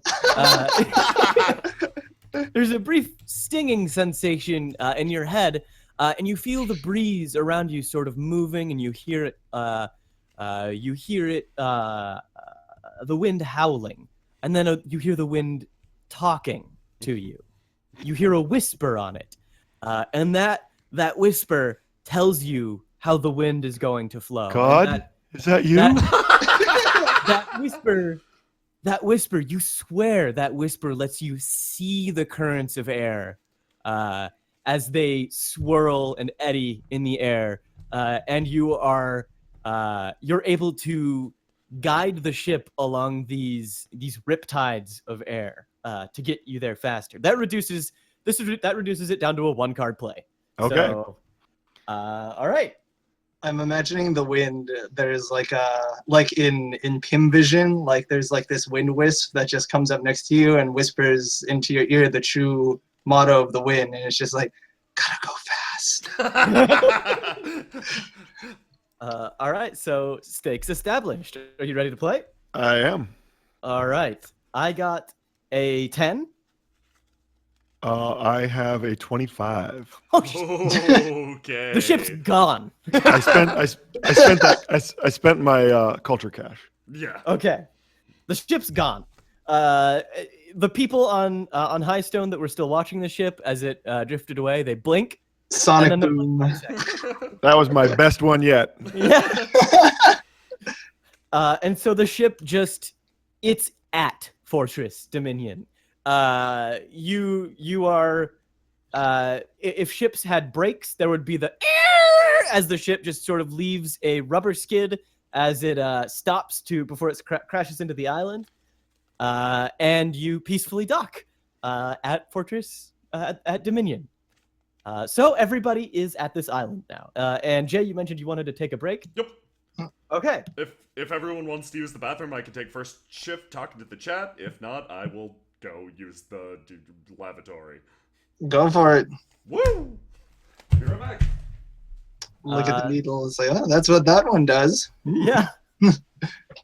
So yeah, how is everybody liking this so far?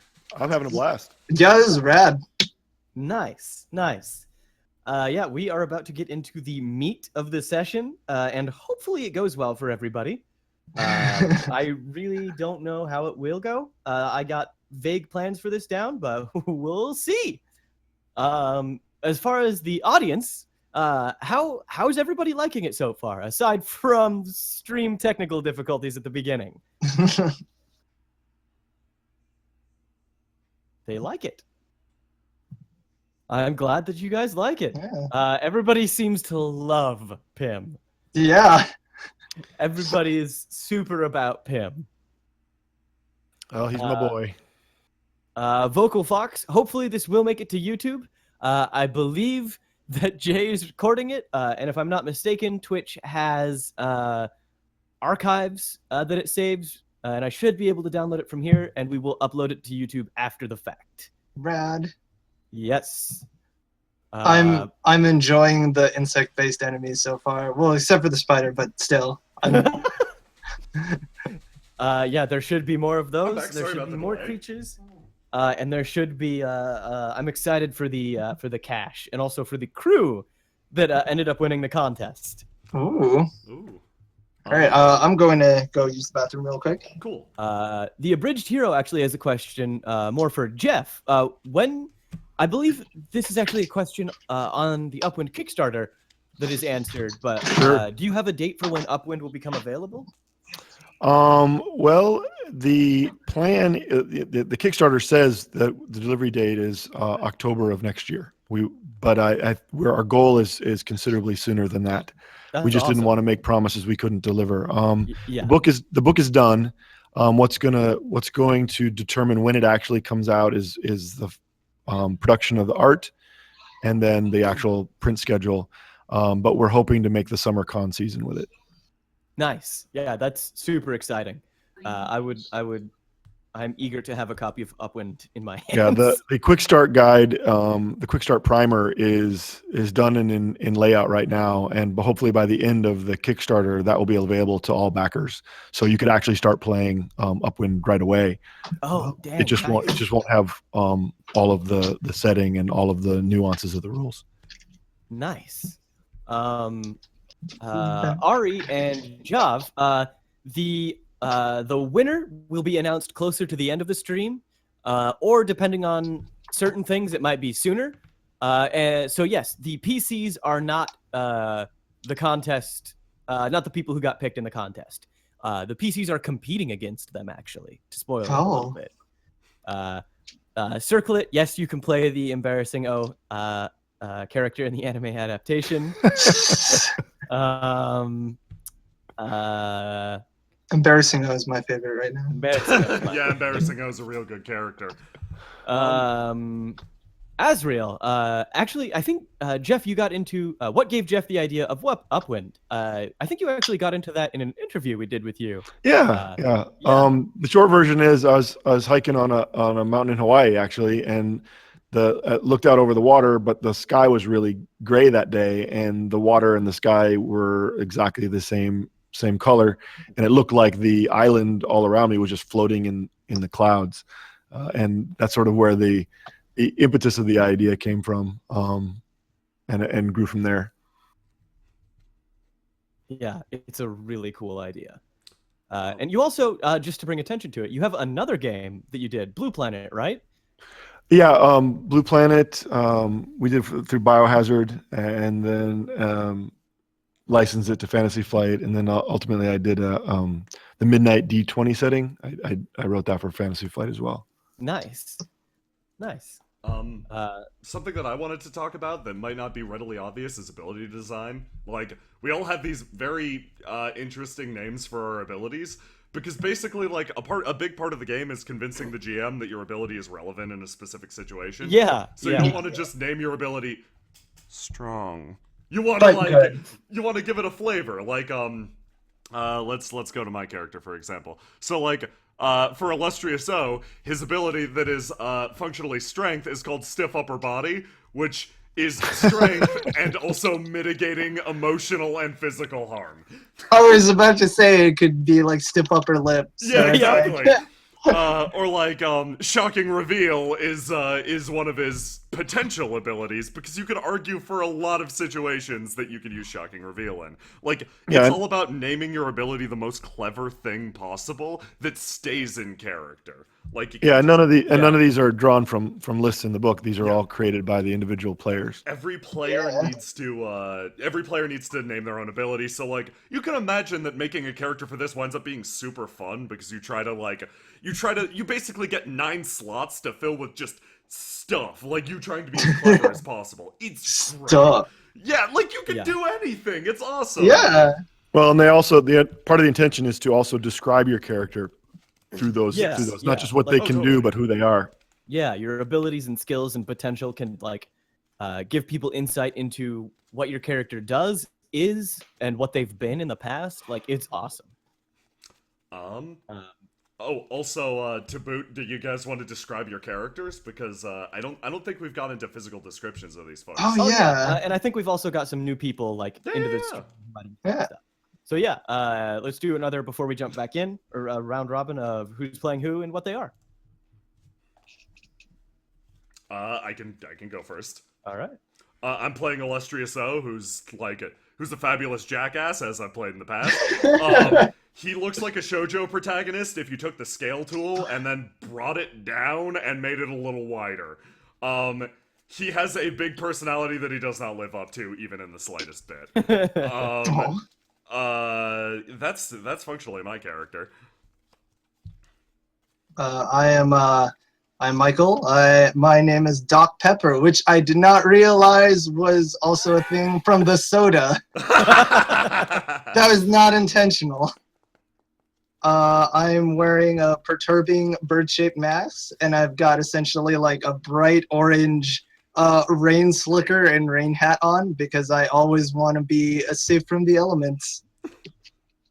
I'd also like to point out none of you have ever seen me without the mask or the coat. Yeah. So you're also not sure if I'm a man or a woman because the mask keeps muffling my voice. You also smell of medicine, probably. All the time. So at least All we'd the know you. We'd at least know you in a crowded room by Yeah, exactly. Yeah. smell alone. All right, I'm playing Pim, the impulsive young hero. I have a constant mischievous gleam in my eye, and I have a well-worn leather-strapped helmet with goggles. All right, these are our intrepid adventurers for today, and they have just arrived in Dominion, which is, as I mentioned before, it's a militaristic island ruled by a let's see here, to my notes. It is ruled by a military aristocracy called the Cadre, and the guild and the Cadre have had a tense relationship in the past. Dominion is surrounded by what are called wilds, which is just vast expanses of forest, and it is where a large portion of the Kingdom in the Light's timber comes from. Dominion's main export is timber, and they're hesitant to let anybody other than themselves in there, which is why people believe that there are just countless master's caches hidden in there. Countless just vaults of treasures hidden in there. And so that's worrying because the Delver Society and the Fortress Dominion Scouts have teamed up to form an adventuring band to go into these wilds and raid one of these vaults to prove they can compete with the guild. And so all of you have arrived in Dominion just having learned this. And it sounds like your plan is to try and beat them there. And you have made it to Dominion exceedingly quickly. So I will say you have a pretty dang good chance of beating them there. So quickly. But I think maybe where the cache is yet. I think maybe our first step should be stop at the guild house here in Dominion and see if any of the local liegemen can give us some beta on what might be going on. Local rumors. Yes. Okay. The guild house is bustling, actually. It seems like this news has been very upsetting for them. The news, it was just rumors in Verdant, but it appears as though it has spread amongst the populace here. The guild house is actually flooded with citizens that are just pounding the people at the house with countless questions about what this means for the future of the guild, what this means for the Explorer Knights, and there is a din of voices and a crowd to navigate. Time to pound them with even more questions. I'm sure one of these is a truth serum, I think. Oh, God. I always meant to ask, why don't you label your syringes? They weren't labeled. That's why they were given to me, so I can figure out what they do. Well, can't fault that logic. Let's continue on. In the I'm gonna there use is- I'm gonna use you, little monkey, to just duck and dodge my way from the back of the line to the front. Okay. There are some hey as you just swerve and slink through. You make it to the back of the room, and there's actually a door there leading into basically the regional director's office, and there's likely some information in there from someone that you'd be able to get. And assuming you knock on the door, there is a very brusque response. I'm gonna draw a luck card. Okay. To see if I knock or if I just bargain. So, Okay. so you'd have to draw, and then high card. High card, I actually remember to knock. Low card, I just bargain. All right. So I draw as well, and who wins? Yeah, I drew a All right. queen. I drew an 8. Oh, well then I actually remember to knock. All right. Actually, you know what? I open the door a little bit and then I close it and then I knock. All right. The what started out as a brusque reply quickly drops off, and you hear, "Oh, Pim, is that you?" They will know my name. Yes. All right. I barge in with a big grin on my face. Hey, Chief. Oh, hey, Pim. Oh, I'm surprised you made it through that crowd out there. We are just absolutely overtaken today. Yeah, I hear there's some problems, the big doings. He's a boulder of a man towering over a tiny desk, completely covered in just sweat. This office is sweltering for some reason. He's fanning himself with some papers. He's got a little warm in cigar. here, isn't it? No. Open a window. Oh yeah, sorry. I'm stressed. The arc comes out in weird ways. You said it. No, the voice you're using is this guy like a police chief? I'm Like, going to spend a potential card. I'm going to spend a potential card to create a gentle breeze with Blown Away and cool off his room. Thoughtful. Oh, very Pim, nice. you're a lifesaver. You're just. Oh, can I name one of my kids after you? All right, what I will just forego asking what brings you here. I have a feeling I know. Oh, Stratus sent us. Yep. That'd do it. If you could shut the door when your comrades step in. Could the two of you step in as well? Yes, I stride straight up to the desk and pound both my fists on it. Where's the cash, old man? And who are you? My name's Illustrious O, extremely attractive captain of the... What was her ship named again? I turn around and stare directly at him. I think you knew his grandma, Big O. Oh, you're Big O's kid? Was it the Oh, diseased... man. What a Grandson. card she was. Oh, Was it grandson. the diseased horse? Our ship is called the years diseased fly by. horse. The unicorn. Ah, yes. The reliant virulent unicorn. Yes, The, the incredibly sick horse is our ship. The man says, right. And says, well, you're one of Big O's babies, so I guess you can't Not be all bad. pronounced that way. Well, all right, sorry, you you didn't know her like I did. We go way back. She's a card. And he stares at the one in the cloak and says, oh, you brought that one. Hello. Hello. Do you mind Have shutting you the had door? your physical yet? It's about that time of year. Yeah, I have. You I look a sure little have. blue around the gills. Do you mind if I do a little examination? I Commander has to very be in certainly top mind. shape. And I'm very busy. If you would please shut the door. I shut the door, not breaking eye contact. Okay. The chief pulls the cigar from his mouth. It is fully smoked. He dabs it out, pulls out another cigar, bites the tip off, spits it, lights it, and starts smoking again. I shake my head. It's very unhealthy. Yeah, well, we can't all be as healthy as you. Listen, all right, you've heard about the union, about the competition, right? I'm assuming that's why you're here. Where's the cash, old man? I slam the desk again. We don't know where the cash is, but we know who might know. There's a band of thieves, essentially. They think they're... He starts coughing, pulling the cigarette out of his mouth. They're technically... I blow the smoke away a little bit.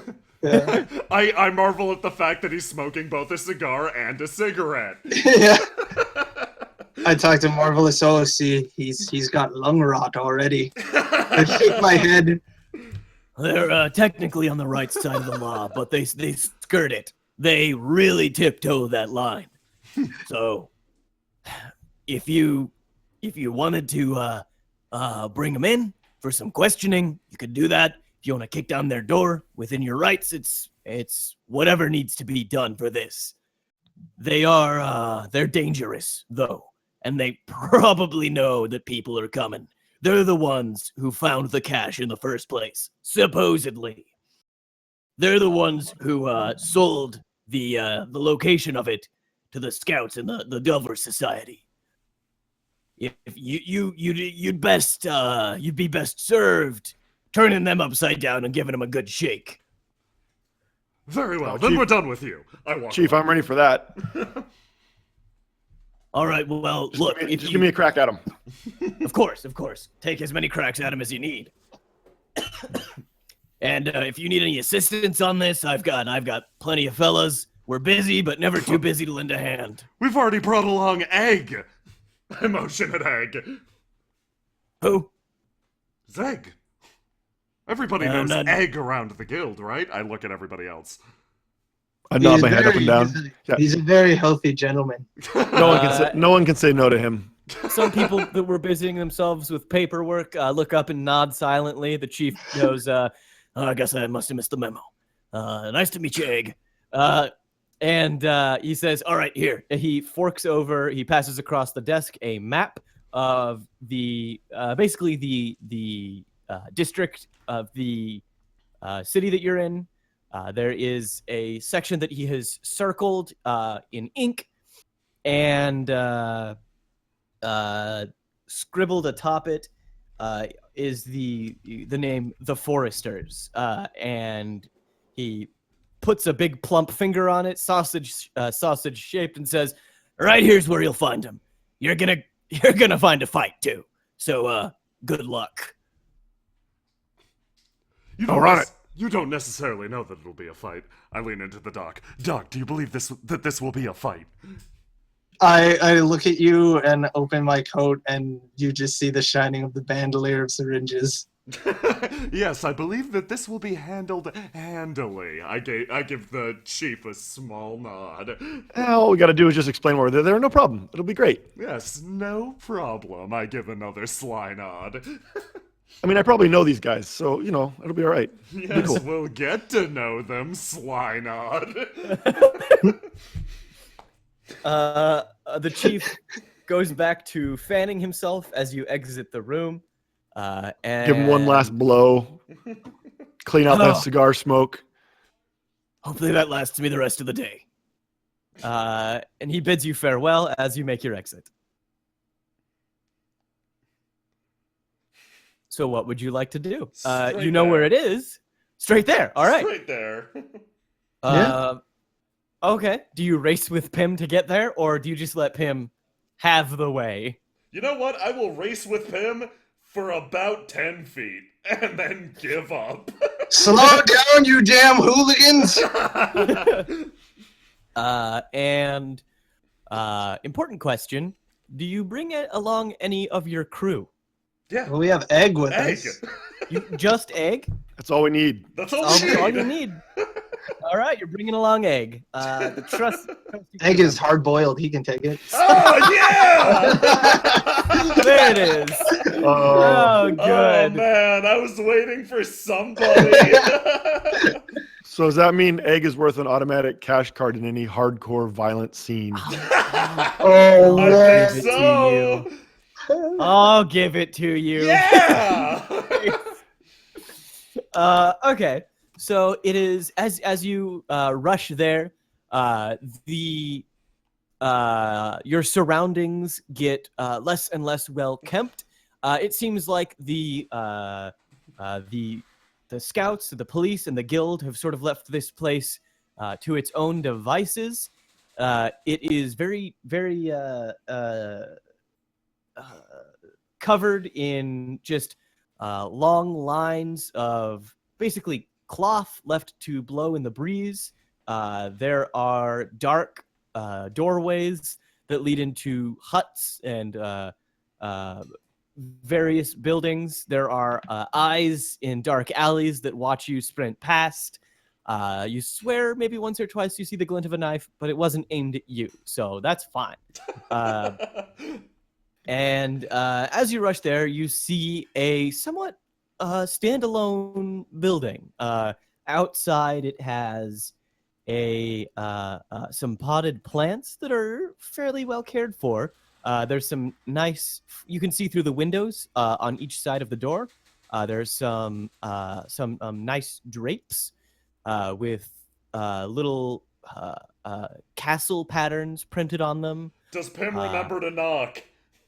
We don't know yet. Does Pim just whoosh, blow through the door? Yeah, I think Pim's probably like a little distracted. It's slowed down. He's not necessarily even leading the group anymore because this place is reminding him of his childhood. Oh, and he's like looking around and getting all like a little bit melodramatic. Oh no, Pim. Or not melodramatic, nostalgic. That's the word. Gotcha. Oh, nostalgic. I ran these gutters as a child. Yeah. Exactly. I had a rat like that too. Were you a street urchin, Pim? Not exactly, but just not the greatest neighborhood. You know, Oh, okay. mom did her best. All right. So as the three of you chatter and approach this building, you hear a voice call to you and say, "Hold up! Stop right there!" And there's someone sitting on the roof of that building that you were approaching. They have something. They're sitting reclined on the roof, the tiled roof, with a crossbow sort of resting on their shoulder. They look very casual. They are wearing a hood, a wide-brimmed hat to protect from the sun, and a hood. Their face is almost entirely obscured. So we stop moving. We look up, and so you say it's on his shoulder, meaning it's like slung over his shoulder. It's on his shoulder, like pointing it at us. It's not pointing at you. It's the butt is resting against the ground. The shooty end is pointed towards the sky, and it's sort of just casually resting against him. Does this seem to be does this house seem to be or the building seem to be the location circled on the map? You look at the map, and then you look up at the building, and this looks to be the one. And do we have this fellow's name? You do not. How old does our rooftop assailant look? We can't really see because they're wearing a hood, huh? Yeah, they're pretty obscured by everything they're wearing, but the voice was sandy, graveled. It's been around the block once or twice. Okay. So, we're looking for somebody. Wonder if you could help. Everybody's looking for someone. Yeah, but we're not everybody. Oh, allow me to handle this. They speak in gravelly... I don't know what the dialect is. I see you two are a follower of the casual crossbow. How are things hanging? The figure pulls down their sunglasses and narrows their eyes at you. They don't say anything. I see that you too have a sandpapery voice. How about we talk about things inside, where we can discuss our mutual badassery? There's a mighty fine breeze out here. I literally give up. I can't do anything to this one. I back off.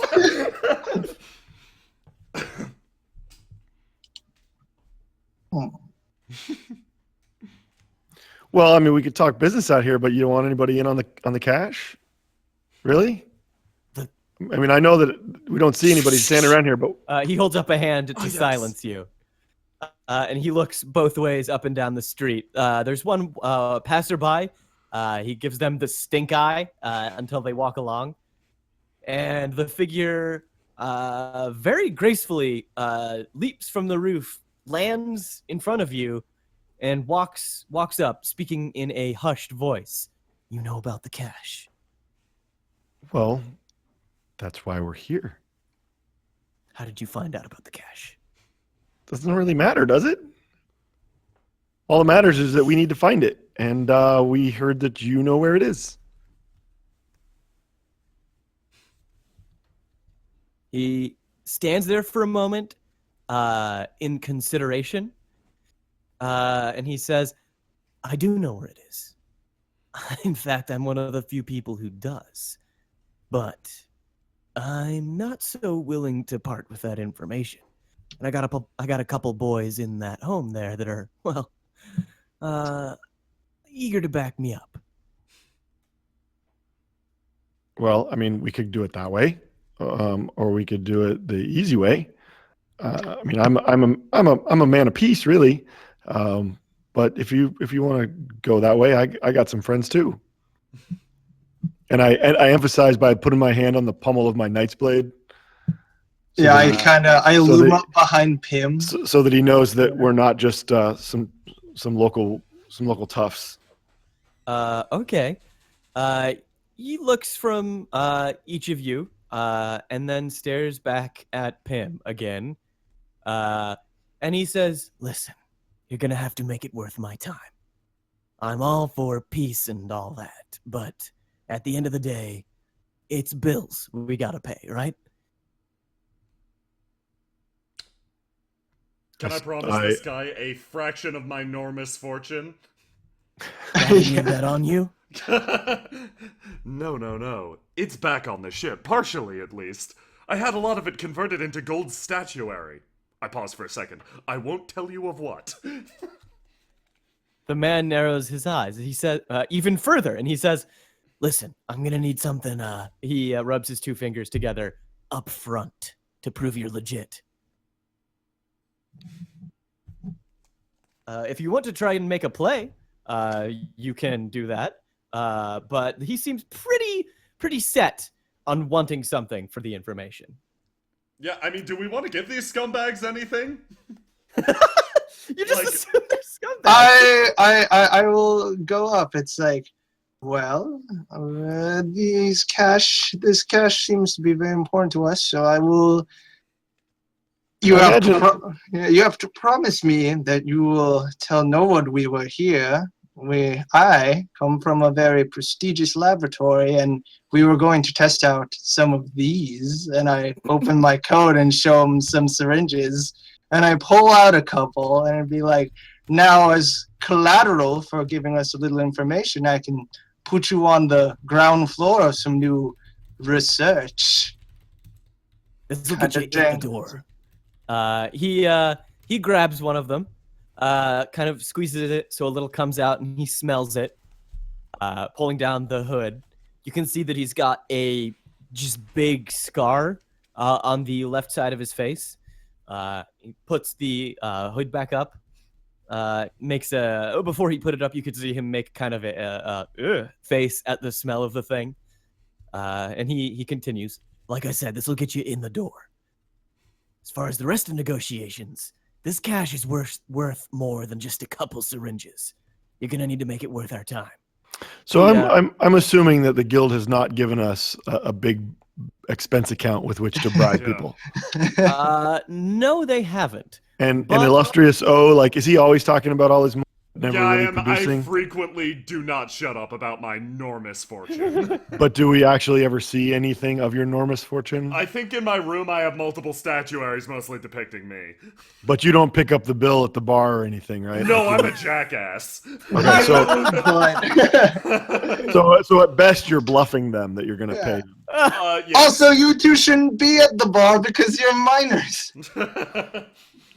I think also, oh man, I don't know if in character if he'd say this, but I believe that the person back at the guild was sort of implying that we should fight these guys.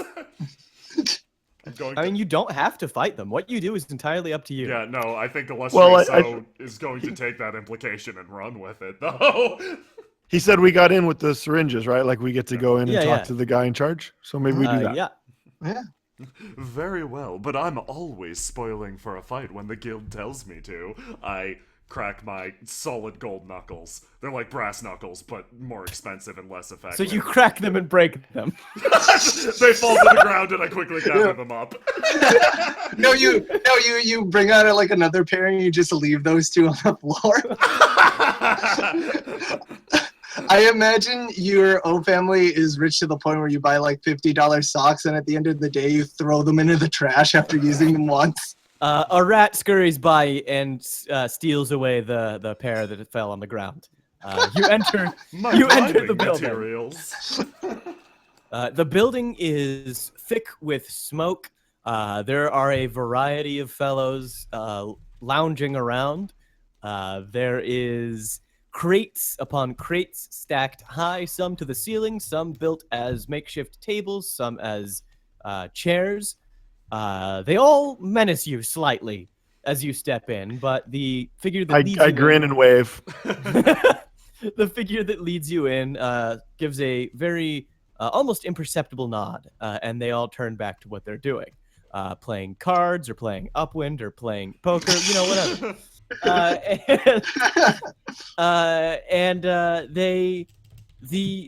There's about 7 of them total, and they don't look like they are pushovers. Sitting at the far end, looking over what it looks to be a spool of like a scroll, is someone with an almost comically poignant pirate's hat. She has long red hair, and there is one mechanical eye in a socket of hers, and it entirely separate to her other eye jolts up and looks at you, and it's very strange seeing that. Whoa. It sparks a bit. She sort of smacks the side of her head, and it pops back down to her other eye, and then she looks up with both. And she says, "Welcome to my humble coven. This is, Little and on the nose with the hat there, isn't it? I always wanted to wear one when I was a kid. My dream, Well, good Sky for you. I that's good. That's good. Gotta have something, right? Yes, I guess it's important that we all live our dreams. Yeah." She takes the hat off and puts it on the throne next to her, throne of crates. I'm Pim. Maybe you've heard of me? And I look expectantly, and I look totally crestfallen if she doesn't recognize me. Do you want to draw a luck card? Sure. Okay. That's a 7 for me. I got a king. She knew my name. Yeah! Bim! Oh. One of my uncles actually named his kid after you. Weird, right? That's going around. That's going around. But it's Right? all right. It's a good name. It's a Yeah. good name. Do you Yeah, know lot to live up to. my name? I sparkle from behind Pim. Oh man, I don't know your name at all. So Pim. you probably know why we're here. Of course. I keep my ear to the ground, as it were. She tilts her head, and the person who led you in heads back outside, hefting the crossbow. Okay. And I don't say anything about keeping her eye on things because even I realize that's probably. She's heard those jokes before. Yeah.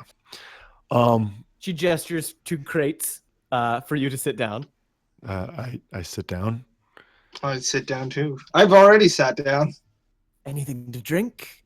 Anything to smoke? Whatever tickles your vice? I look over at the doctor because I know, I shake my head. his he has a different relationship with substances than the rest of us. Of course, of course. Now, you're here for the cash, I assume? The master's cash, not the... She rubs her two fingers together. Though, of Well, course, I'm assuming course. you're going to give me some of... She rubs her two fingers together.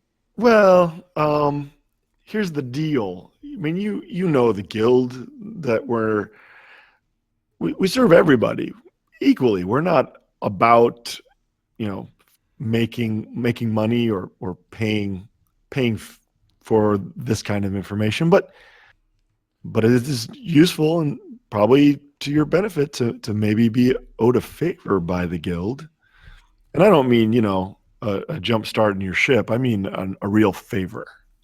A favor? A get out of jail free card? Well, it's not so much about jail. That's not really our line, but yeah. She I think that's the point of it. on that for a moment. Scratching at the scar on the left side of her face where her mechanical eye is. A nervous habit, it seems. And there's a cat there also. If anyone heard that. And then she looks at Pim and says, What guarantee do I have that the guild will follow through with this favor? I'm a knight, and I say this in all seriousness. I'm a knight. We honor the guild, and if we don't keep our word, then we don't do that. So I look at her. I look at her like how can you question it? Yeah, it's just like genuine. Yeah, That's- fully like what? How can I? Yeah. Wow, that's real cute. Listen, I appreciate your earnestness and your honesty, but Pim, I need some sort of... tell I'll me write you what a I note. need. Here's what I'll need. If anybody finds I'm out, listening. if anybody finds out that I was the one who spilled where the cash was, you bet the Dominion is gonna have my head on a pike. I We want wouldn't protection. want that to happen. No. I want protection, guaranteed. And I want money. Well, I don't know what I can do about the money part. I can protect you. I can give you guarantees. I just don't have cash. The finger kind. Yeah. I think possibly our well-to-do friend over here with the 2 sets of golden knuckle dusters could possibly help with that. Question. I have tentatively filled in as one of my caches here, my enormous fortune, recalling Okay. it. Can I sacrifice that for this? Yeah, I would absolutely let you give up that cash to persuade her. Oh, yeah, I'll totally do that.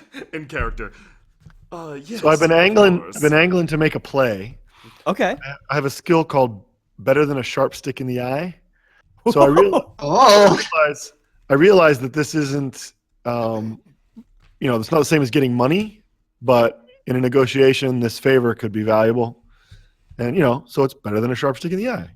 Okay. Right. Yeah. All right. And I'd like to try and make that play to help convince her with the assistance of his fortune. Okay. All right. I will say. Now, if he wants to make the play using something for fortune, I can assist him, or if he wants to use the fortune to assist, could do that too. Since you're sacrificing your cash, let's have you make the play. And I will say this is a 2-card play, and if you fail this, she will. Oh, I know. She'll want to go with on this. Oh. She'll insist on you taking her first mate, and a small number of her crew, and she'll want a cut of what's in the cash. Wants to keep an eye on her investment. On our assets. Yes, Yeah. there you go. Okay, There cool. it is. All right, this is a 2-card play. And you can just use your cash in this. What skill are you going to use for it, illustrious O? Well, can I just add my cash to the pile here? Like, because it makes sense narratively. Sure. Then it would be Pim making the play, and and then Pim gets to play your cash. Yeah, and then Pim gets to play my cash. That's the idea here. Yeah. Since it makes sense narratively and gameplay-wise. Let's do that. Okay. So better than a sharp stick in the eye is a 2-card ability for me, 2-card skill. Okay. And I'm getting his cash, so I can't cash myself. Yep. And anybody going to be able to help? Doc? I think I'm helping with my cash, and that's all. Okay. I don't have a 2 or a 3. I can't help you. All right. Well, we'll see what we got here. I can play a teamwork card. I can throw in a 3. So do we need to figure out stakes? Her stake. If you lose, her stake. She goes with. She goes and with. if, And wants a cut of whatever you find. wants a cut. And if we succeed, then that implies she doesn't go with, or is the going with just a stipulation, or is that going to be a stake? That's a stake. If you fail, she goes with. If you succeed, then it's like she wipes her hands of it. And she She gives trusts it. us. Does she give us? Info, Okay, and but we still owe her a favor. Or Yeah. did the cash satisfy her? The cash will satisfy her. Okay, If you. sweet. Okay. right. So, and if you fail, you still get it, but she'll come with, Right. and you lose the cash. Okay. Good Okay. enough. All right. So ready? All right. And flip. I have a 19. As do I, and I crown. Ooh. Or, sorry. Yeah. Oh. It's okay. You still have my cash and a 3 from me. So we'll take your cash, which is an 8, and a 3 is an 11. So now I'm You're at 30. at 31? 31. Yeah. 31. No, Ooh, no, okay. Yeah, 31. 31. Okay, that beats me. I have a 25. No, sorry, it's Oh, not thank 31. We're 31. 31. Okay. So just barely. yeah, barely. that barely beats it. So somehow during the course of conversation, she realizes she's agreed to tell us, and that's it. And she's a little bit dumbfounded, I'm imagining. Yeah, and she clicks her tongue, and you're a crafty little one, aren't you? The pile of gold probably helps. Awfully And distracting. don't that call him little. Also, I'm mourning over my recently lost statuary of myself. Please give me some space. And she says, "Well, Glad to assist the guild as I can. And, Well, we'll remember this for sure. good, because I'll be keeping my eye on you. Bet you were waiting to make that one, weren't you? Does everyone Oh no, want their actually, that's a good one. sandpaper for That's a throats? good one. I see what you That's did with that. I see what you did with that. That was good. she laughs a bit and lights a pipe of something and just chews you out. And as you're exiting, the fellow with the crossbow hands you a map and silently nods. See, it's always better to make friends than enemies. How did they get voices like that? Do they all gargle nails? You notice that It's man the smoking. Yeah, you notice that man that I handed you the map. He's smoking, and then also while smoking, he takes a drink of whiskey. Doc, I believe I'm coming around on your perspective. He's in training. Smoking is bad. I told you. I know what they put in those cigarettes. I told them to put it in there.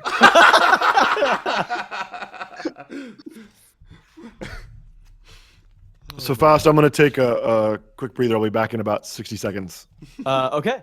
Yeah. Back to the ship. So, yeah, back to Yes. the ship. Absolutely. In the meantime, how is the audience liking everything? I'm very, very happy that the stream isn't shitting out. Yeah, no, me too. That's And I freaking hope great. that everybody watching is enjoying this. I'm having a very good time, and I'm loving the cast. Yeah, I believe. Yeah, no, I think this is going good. I want to see the resolution of this. So are we gonna be meeting the contest crew soon?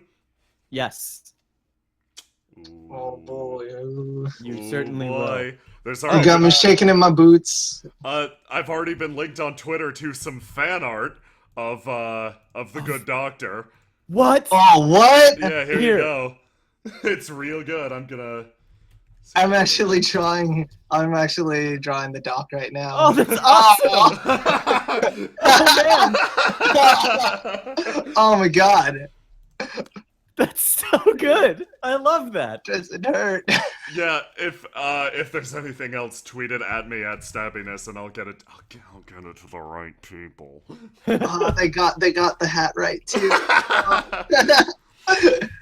Here, I'll actually link this in stream. Cool. Here we go. And I'm back. It's real nice. Yes, it is really It's nice. so rad. Dr. Pepper. Yeah.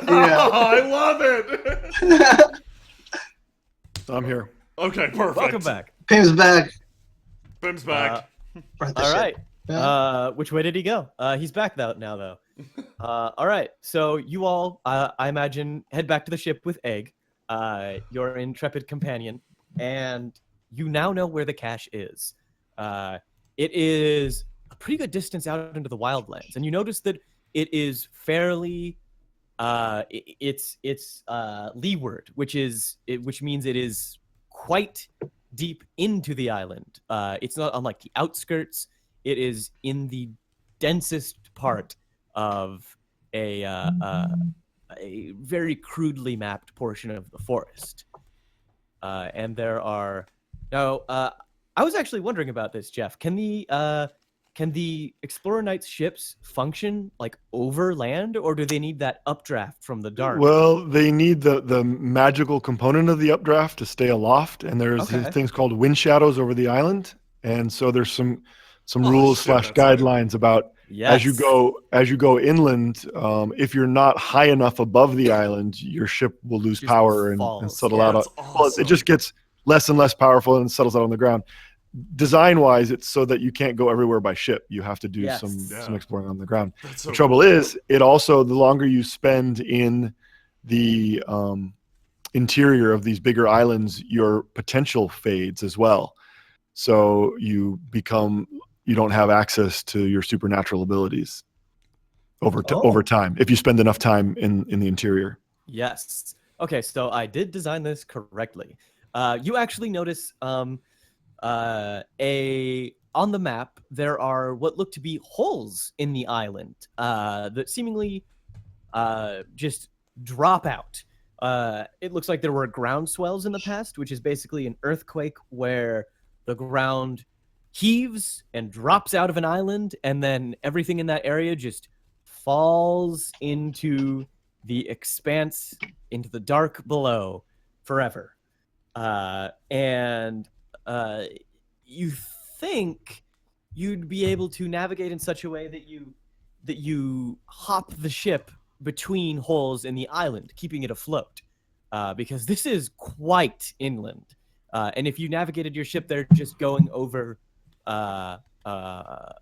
just straight over land, you'd have difficulty getting it back in the air.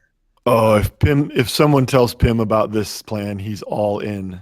So yeah, it is all up to you how you The get ultimate flying challenge. exactly. Hand on shoulder. Pim, are you prepared for it? The ultimate I think someone would have to give him the flying idea challenge. first, though.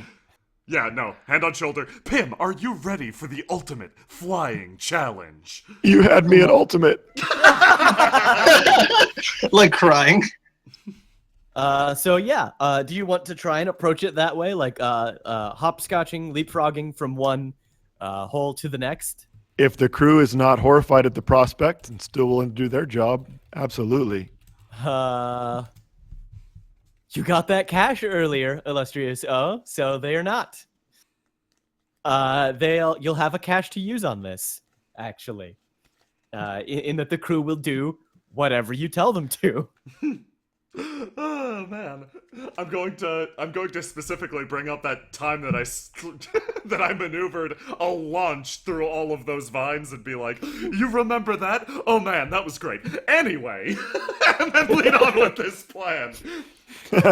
Don't worry, it'll all be connected in the end. I assure them.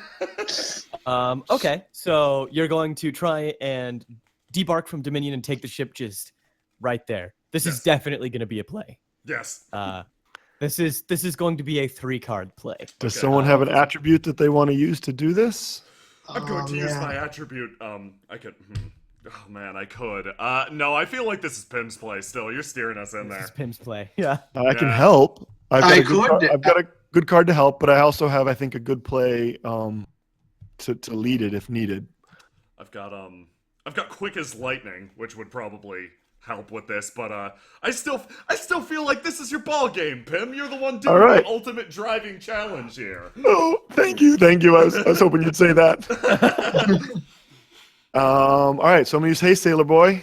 Nice. Oh, Nice. That's a really good skill.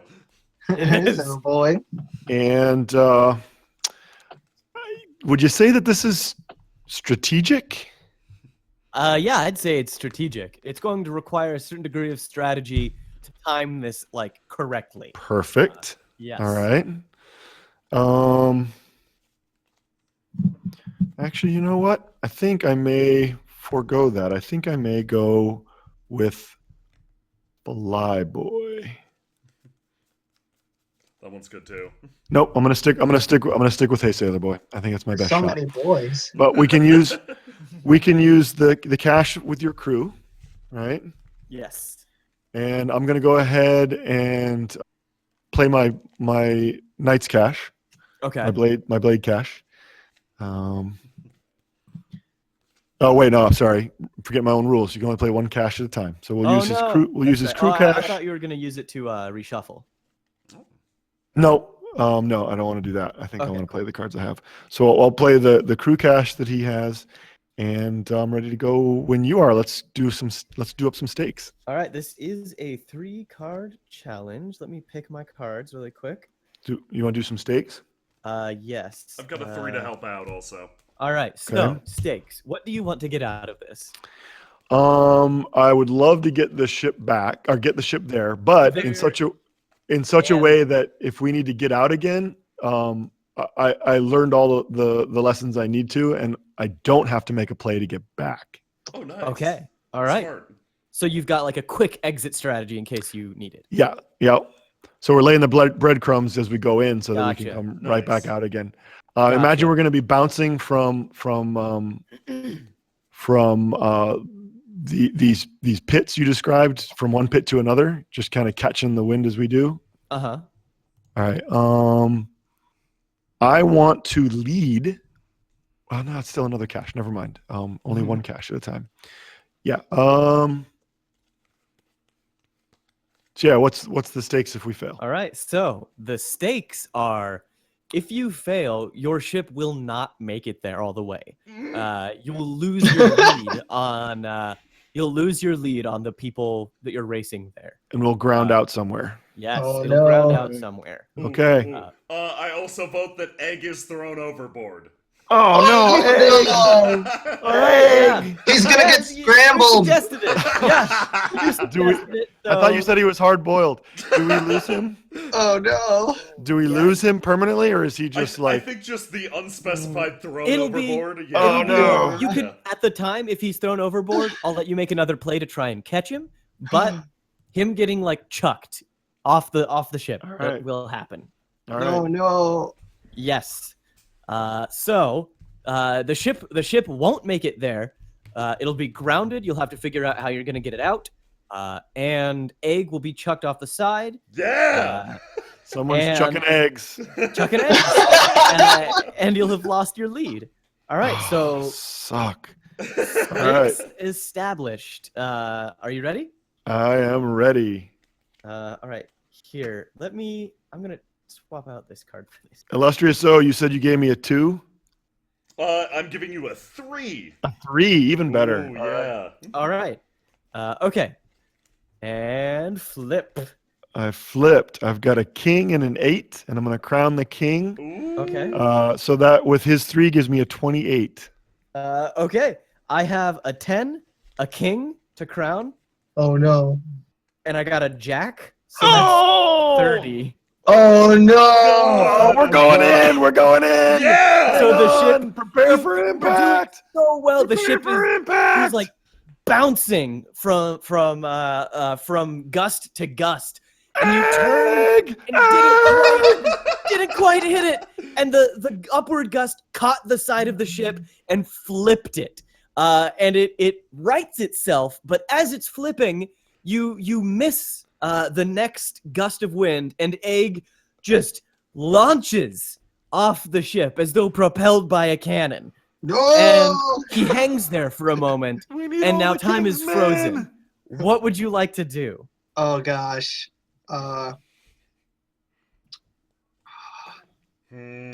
Should we make another play? You can do anything you want. Oh god. Okay. It's all you, Doc. Can I use medical mutilation? And I will either I'll have it so Egg is reaching out towards us, and who's closer to Egg? Pim would have probably got him to him first. I'm but fighting the they're wheel. just- I'm fighting the wheel. There's no. Oh no! I'm staring at the moon. This is all you. Oh god! All right. All Doc Pepper right now. Yeah. All right, Doc Pepper takes off his glove and he uses medical mutilation to Akira stretch his arm out and catch Egg. Oh shit. Gross. Okay. Okay. All right. This is another 3-card play. All right. And so the stakes. What do you want to get out of this? I would like to save Egg and make sure he is okay. I would also like to tie him down, so I would also like to save him in a way and hunker over him so he will not slip off in this this awful raucous of a ride that you've created. Okay. I'll also say that you get another cache of faithful crew. Okay. Because you guys nice. went so out of your way to save somebody, even if it was Egg. Yeah. We didn't remember to cash the last with the last. You play already- thing. You already cashed in that last play. You can only cash once for each play. Oh, okay. So let's use it here then. For hard boiled? No, Are you no, gonna- no, are no. The time that I did the sick drifty through the Oh, I vine thought patch. Oh no, we used that. We used yeah. that. Okay. Yeah. Okay. And here's what's gonna happen if you fail. Egg's gone. If you fail, Egg Yes. is overboard and lost. All eggs on the table, boys. Let's do Yeah, this. no. All Yeah. eggs on the table. I better in not addition to crack that- under pressure. In addition to that, Doc, you will take a. What is the magnitude of wounds? What's the middle one? Serious? No, minor, major, and mortal. Okay, you will take a major wound. That makes as sense. The ship Yeah. whips around and your arm is stretching out to save Egg. And so yeah, you save him. You get a cash if you succeed. If you fail, you lose him and you take a major wound. Okay. Stakes established. Are you ready to flip? Yes, and Three it's card play. my potential. It is the 3-2. Okay. Okay. All So, Are you using any caches of yours? no, I don't think Okay. any of my caches apply at the moment. You But can use your Okay. blade cache for anything if you want to. Yes. that's true. Like And saving if it is your- Egg, the most and- important character. And if it's a potential play, you can use your ancestral cache as well. Okay. That's your magical cache. Okay. Potential. Yeah, you know what? Doc doesn't want to see another person die on his watch. There you go. Oh, Yeah. I really like that. I will use that. Yeah, I will Doc use is that. willing to go nice. to extreme lengths to save this person. That's really good. All right. Ready to flip? Yes, I am. Boom. Okay. I got a 10. Okay. I am putting down my 5. Okay. My queen, which crowns. Ooh. Yeah, because this is of Compassion. compassion and love. Yeah. Yep. That's a 6 on top of that, and I also put down an ace. Oh shit. So yeah, you super won. Yeah. You definitely. Your arm just stretches out, muscles growing long and sinewy as whip-like your arm grapples onto Egg. Egg, stoic, hard-boiled, grabs onto your arm, moist and Yeah. bloody though it may be, and he starts climbing up it as you pull your arm back. Yeah. Oh, it's like the arm stretches out too, but it can only stretch so far because kin bones can only stretch so much. So it actually breaks apart in a sinew. Exactly. And you pull Egg back, and as Pim is like fighting the wheel and manages to steady the ship, you hear the crew just very quickly in between managing their jobs on the ship, and Egg is safe. Stop clapping! Pull those lines! Pull those lines! We're going in! They start frantically pulling the lines again, as you hear go go go go, and you realize that you are the gust of wind sent you not simply just slightly descending, but it gave you a boost downward. Thankfully, there's vegetation to slow your descent. You crush trees beneath you as your ship skids along the forest ceiling and eventually comes to rest in a large branch, much like you found that ship before, the ship you rescued before. And thankfully, things seem to have settled down. Well, ain't that a thing? You may not have passed the ultimate driving challenge. But Sorry, guys. But you certainly passed in all of our hearts. Oh, well, that's nice. I'll do better next time, I think. Sorry. Yes, we're going to need it on the way out. Yeah, Doc puts his glove back on, wiggles his fingers. Egg approaches you, Doc, and says, "Thanks, Doc. It means a lot." I solemnly nod to Egg. Didn't want to Egg lose goes another about this one. business. So you are, your ship has just touched down. You're not too far from the forest floor, and this is a very real forest floor. There's dirt, there's vegetation. The trees are barky timber. They extend upward. They're strong trees. Redwoods, oaks, just to conjure imagery. There is a hesitant resuming of wildlife chatter after that recent cacophony of your ship descending. The birds and various animals of which you do not know, except for maybe the Doc, continue chatting amongst themselves again. And you are not lost, but off course. Well, I do have which way did he go? The implication being that maybe I could stretch that into which way should I go? Yes. Yeah. You could use that to find the quickest route back to the cache. Do you want to try and get your ship up and running, or do you want to go on foot? Could we leave our crew behind with Egg in charge, I guess, to repair the ship and get it up and running for when we return? And I'd even make a play for this. I'll use my keen eye for detail to find anything that's malfunctioning in the ship, point it out, and get them on course. Well, I think the implication is that we've kind of gone beyond the edge of the wind shadow and we're stuck here. Oh, Yeah. No. okay. Yes. Then I'll use my keen eye for detail to not only repair the ship, ideally, but have them try to spot something in the distance that'll maybe help us lever the ship out of the wind shadow. If this is possible, like giant logs to roll it on. I'll say you sort of like you touched down like nearby one of the holes in the island. Yeah. Like not like on the precipice of it, but you're close enough that you have a chance to, despite being so inland, get your ship aloft again. Right. So this is going to be difficult. This is Okay. going to be a 3-card play since you want to get so much out of it. Okay, Knight's Cash. Gonna use that here. Okay. Oh. It's very important that we not get stuck. I'm going to help him with potential. Okay. I am going to use Blown Away to use the wind to help lever the ship for him. Okay. Call up a wind to help lift it a little bit, just to make it a little, even though it's like on the edge of the wind shadow, I'm going to make it a little light, just so that it's Gotcha. easier to move it. Gotcha. Is that a teamwork card that you're Yeah, playing? teamwork card. Okay. Nice, nice. And so the the stakes are if you fail, though. If this play doesn't succeed, then the crew misinterprets your Bucket egg! yeah. Then the crew misinterprets your instructions, and there might not be a ship waiting for you when you get back. Uh-oh.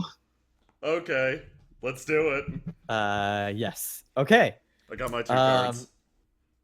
It's I a know- 3-card play. I do not have 3 for this. I only Oh have 2. no! You have a cash, right? Yes, I'm gonna pop the Okay. cash as well. But yeah, I only have 2 cards. Okay, so the stakes are: if you succeed, the ship will be airborne and ready for retreat whenever you return to it. If you fail, the ship is lost. Okay. Okay, You have a 2 from me. Okay, and a 2 excellent. from. Okay. All right, and flip. I have an ace and an 8. Ooh. So do I. So the Oh, ace will no. So crown. that means we raise stakes. Well, both aces crown. Oh, so you have right, to do right. that first. all right. King? Yeah, I got Oh, a king, jeez. and then I got a cash. queen. Oh, now you raise the stakes. Okay. Wait. So- Dude, Wait, has what he about, played what his- about my cash first, though? Oh, if you haven't played that, then that goes first. Yeah, I got another king. Shit. Okay, you Dang. Oh. beat me by 10 then. Ha! Fuck you! Oh my god. Oh, sorry, I got into it a bit. Oh, I was so excited for raising the stakes. Okay, no, that's perfect though. The ship will be in working order upon your return. The crew all nods and is set to work under the direction of Egg, who is lifelong faithful after rescuing him, and you will have a means of returning to the skies once you're done. Okay, cool. So we probably don't redraw hands anytime soon, right? Not if it was potential. No. Wait, no, this was, play hand. Yeah, you always draw up your play hand after every play, Oh, thank God, okay. unless you have like a wound or something. Yeah, I And was that about to limits say, it. oh, I am flat out of everything. We're good. Okay, go on. Sweet. Okay, so yeah, Pim, you actually, has Pim ever been in a forest before? I don't know. This might be a new experience for me. Yeah. If this is a new experience for Pim, I'll say you have to make a play to make use of which way did he go. But if he has been in a forest before, then I'll say it's like familiar territory, and we Well, can just. let's do a luck draw, maybe. All right, let's do a luck draw. I got an 8. I got a 3, so hells no. Pim's like, "Whoa, what is Trees. this?" And possibly gets distracted trying to find like the best way. Or a little frightened. What was that noise? What was that? Yeah, exactly. Ah. I will say you do. Does anybody want to try and lead the way, or are they going to follow Pim? I'm following Let's Pim. see. I trust Pim implicitly. Yeah, there was your first mistake. All All right, Pim is going to. Pim is not able to use. Which way did he go?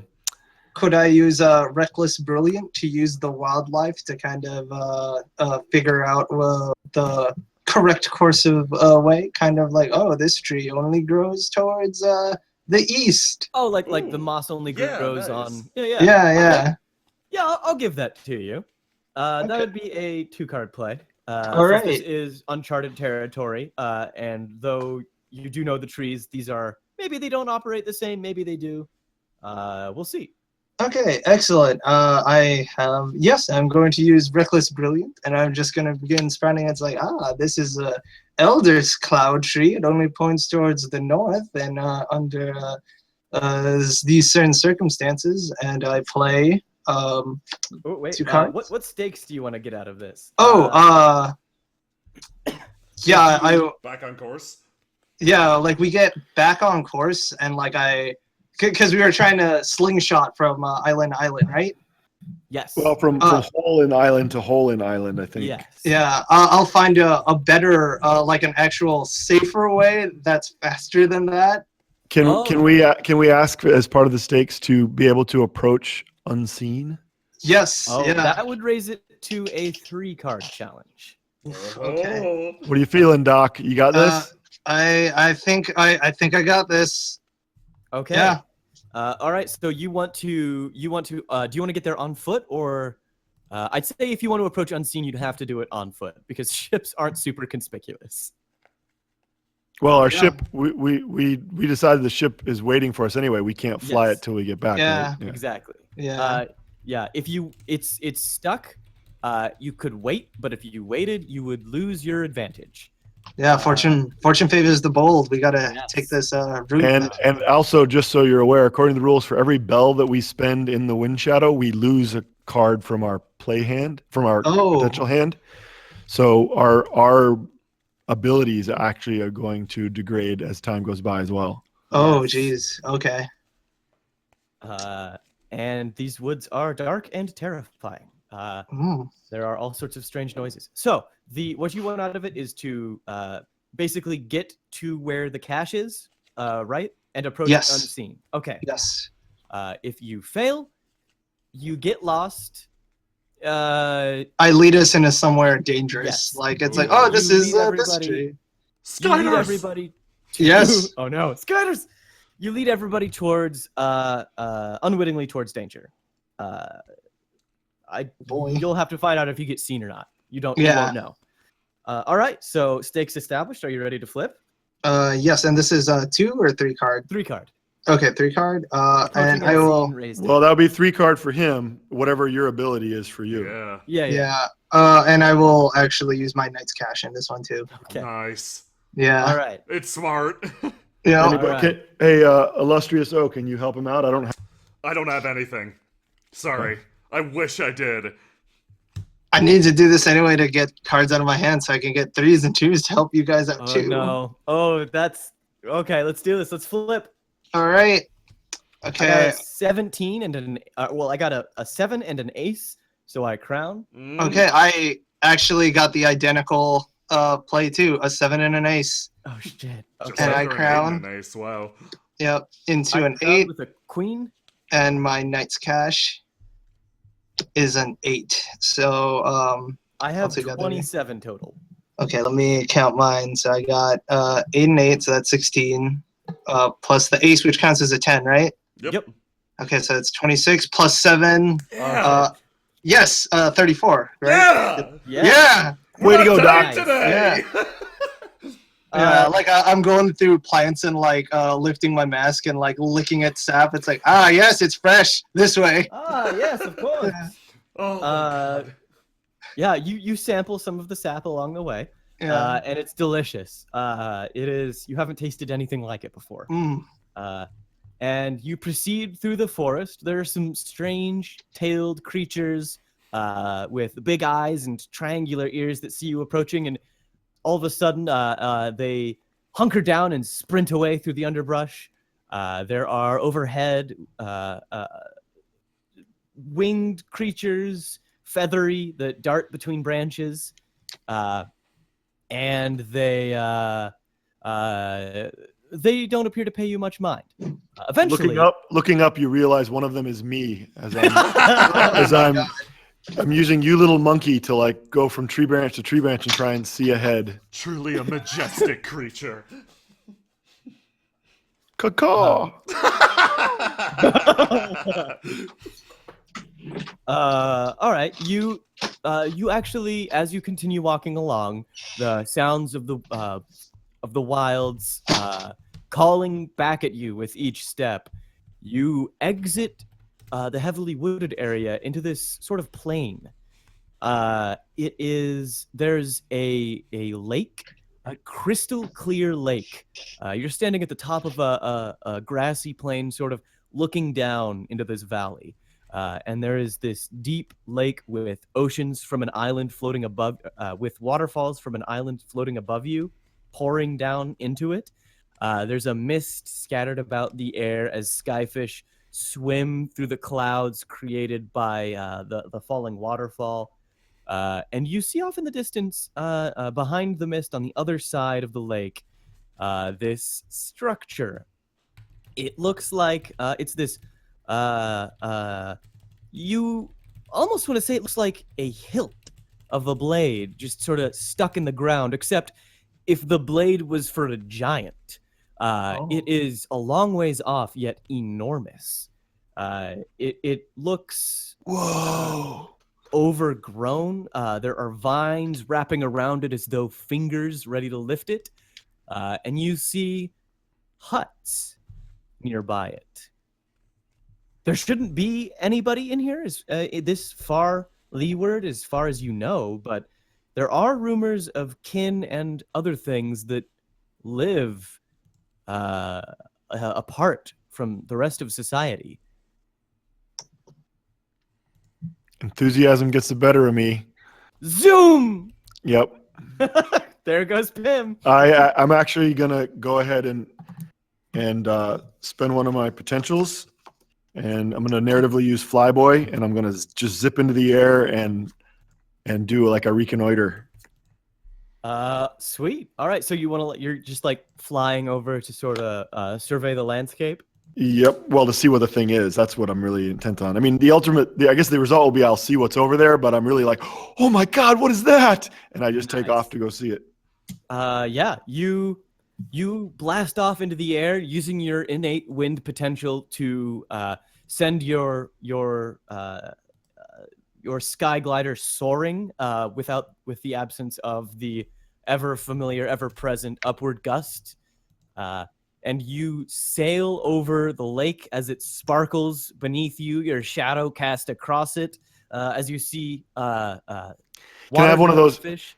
Can I have one of those like rooster tails that whip up out of the water behind me? Yes, I was going to narrate that exactly. Oh, awesome. Like you run your hand through the waterfall as you fly past it, and you see that thing that looked like a hilt actually has an entrance where it meets the ground.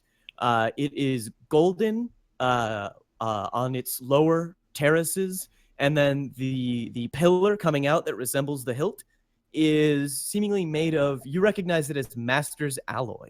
This is definitely a cache. This is definitely what the Delvers and the Skyreach, the Delver Society and the Dominion Scouts were gunning for. Okay, I do a couple of these spirally laps around it, and then zip back towards the rest of the crew. Okay. You also, as you're going back, you see some figures exit those huts you saw.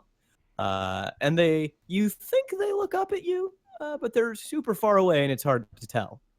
Oh, I can't resist. I'm gonna dive bomb them, and like not in a dangerous way, but like the enthusiastic, like yeehaw. Oh, okay. I thought it was I'm gonna dive bomb. I was like, when did you get grenades? No. Just like do the stooping thing, and then over their heads with like joyous laughter, and then whip back to the rest of the crew. I gotcha. All right, so you're sort of like flying by them closer. Yeah, dive down towards them, right over their heads, so that it blows the hats off their heads. Is what right. What I'm hoping. All right, you dive down, and there are actually no hats to blow off heads. These look like strange approximations of kin. They're apparently made entirely out of dirt. You've despite your eagerness to get involved in everything, you've done some reading. You recognize them as groundlings, small, not small, but semi-intelligent earth elementals, as it were. And it looks like they have some sort of crude society, possibly. They all just stare up at you with these little fuckers, they've always freaked me out because they're ore magic and I'm wind magic, and those don't mix very well. So as I dive down and realize that, there's a moment of panic. Pull up! All right. They all watch you as you freak out. They don't appear to make any motion towards you. They seem content to just let you fly by as another bird or skyfish. And then they just go about their groundling business, just walking around and doing whatever. and you fly back to the group. Oh my God! It's like this giant golden thing. It's all made out of Master's alloy, and there's an entrance, and there's vines that wrap around it. Oh yeah, there's a village of Groundlings. Remember Groundlings? I read about them once. They're bad news because they're ore magic. Oh my God! It was so awesome. Come on, guys, hurry up! Hurry up! Doc, did you understand any of that? I understand that somebody needs a sedative. Come here, calm down. Oh my God. Oh, another prick. Are you actually gonna give him some of your No, I'm giving you a lollipop. Oh, okay. Is that what the lollipops are? Yeah. Yeah. Oh, That's why everybody seems so calm after they have them. Nobody my ever God. asked. All right. Wow. All right. I love it. So the three of you are approaching, taking the way around the lake towards the pillar and the Groundling village, I guess you could call it. Yeah, I guess so. Yeah. Yeah. Well, what you do is up to you. If you don't like the look of the village, then it's up to you to figure out how to deal with it. Should we try to resolve this in like one big play, guys? Would that be fun? Like, get out of here with the thing. Oh, we got to go in and see what's in there. Come on. Okay, yeah, Come on. Sure. I mean, yes, Our of job course. is to secure the cash. I'm almost out of course, let's potential. go It doesn't in. matter. And So- I know that our potential is like coming down because we're in like a shadow, right? Yep. Yeah. Yeah. Wait, that also raises the question: how are there groundlings here? That's a good question, actually. Well, that's going to be different for them. I mean, they are magic of the earth, of the ground, and their access to it, to their power, is presumably from the ground. So, Oh, I see. um, Okay, yeah. so it's like a different element because it's a. Okay. Yes. So you're just walking up to the village then? Why not? Yeah. Did they hurt you? No, they didn't seem to really care about me. I don't think they know my name. Well, why don't we introduce ourselves? Can you all do right. that? Why Good not? question. Oh, are you all right introducing? Making ourselves familiar with these mudmen? Should we? I mean, yes, of course we should. OOC versus in character.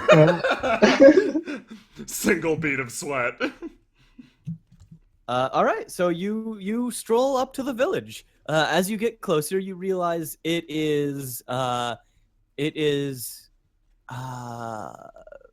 has gates out front, partially assembled. There are houses, or rather just kind of adobe clay domes that the groundlings seem to walk in and out of. There are two groundlings standing out front of the gates, just sort of staring off. They don't really look at you as you approach. And it's all very quiet. None of them talk. None of them really make much noise. They move sort of mechanically, but they don't cause any commotion as you approach.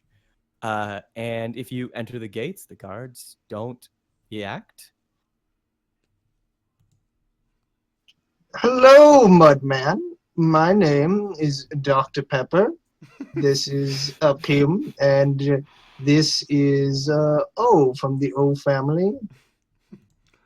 A pleasure to make your acquaintance. I'm sure you're honored to be in mine. The groundling reaches out. The groundling near the gate reaches out that you've spoken to, and just puts its kind of mitten-shaped hand on O, and just leaves it there. They're simply adorable. Can we keep one? It's still just touching you. I'm going to I take kinda- that as a yes. I kind of look out from behind the dock And then I kind of duck back behind the dock again. Well, we have some business from the guild dealing with that structure. I point at the thing that looks like a giant hilt where the relics are, or the caches. If you don't mind, we will be on our way. Ask him if anybody else has been here. Has anybody else been here? Excellent job. Yes, that's a The smart one question. The one that you're talking to reaches out and touches you. They don't have mouths. Oh well. If somebody else besides from us touch Mr. O over here, but if we are the first ones here, shake my hand, and I put my hand out. It doesn't look at your hand, but keeps touching you. Okay. It looks like we are the first ones here. An excellent deduction. Yes. I will gently remove his arm from my person. Well, it's been a pleasure. We will continue with our business. Its arm just sort of hangs in the air, where you just left it. I put a lollipop in it, and then I make my way. The lollipop. It doesn't have a mouth, so the lollipop just kind of sticks to the side of it. And the mudmen get addicted to sedatives. Oh, no. You ever think we're the bad guys, guys? Are we the baddies? You walk through the village towards the Tower of Masters Alloy, which is an alloy created by the Masters of the Wind, which is extremely strong. And relatively rare. It's used as money. Yeah. Oh. So you're just walking through the village then, towards the tower? Yeah. A chance to regain my enormous fortune. All Are, right. are we being stopped at all? Or? Yeah, No. are they following us? Are they stalking us? Are they just kind of coming with?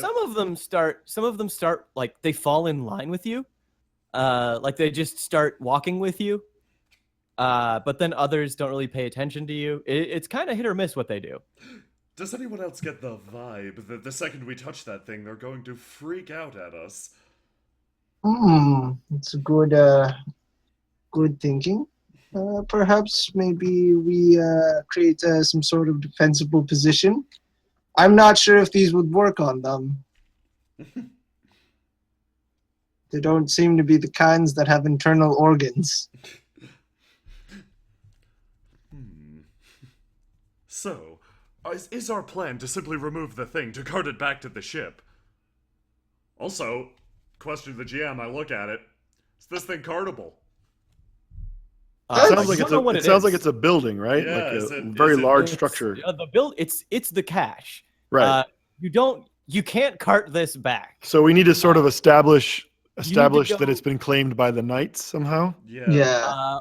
Or there's Or a find- door leading into it. Or find the really Uh, good stuff and take that. Yes, Yeah. there is Yeah. most certainly things inside of it, and that is likely what your competitors wanted to get. Well, once Pim gets to the halfway point in the village and he's getting closer to the far edge, his nervousness takes over and he starts going faster and faster, and so he's practically running by the time he gets to the other side of the village.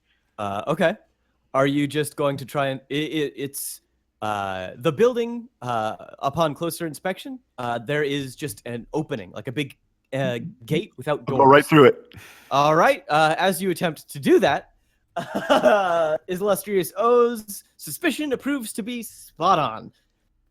And you feel the earth begin to shift under your feet. This is going to be a play. Okay. Oh. It is, you recognize, as you look back, you see that some of the groundlings are not there.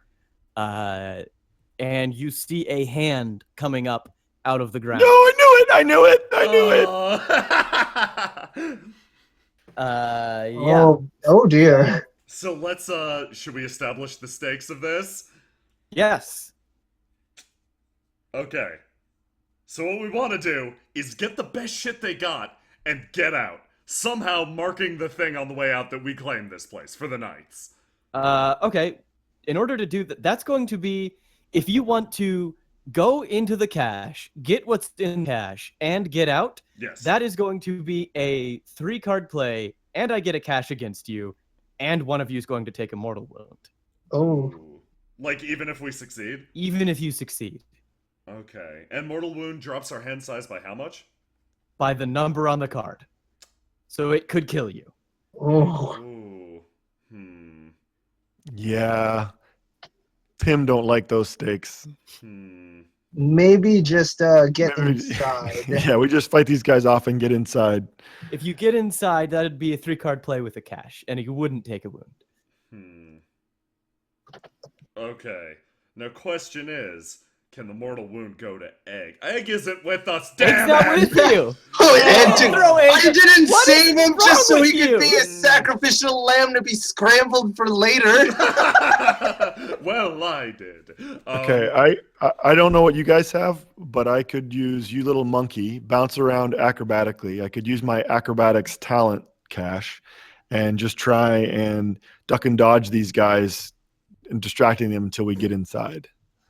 Okay. I've got Shocking Reveal, which is very useful. Well, that You could also be have even a better. relic, right? Yeah.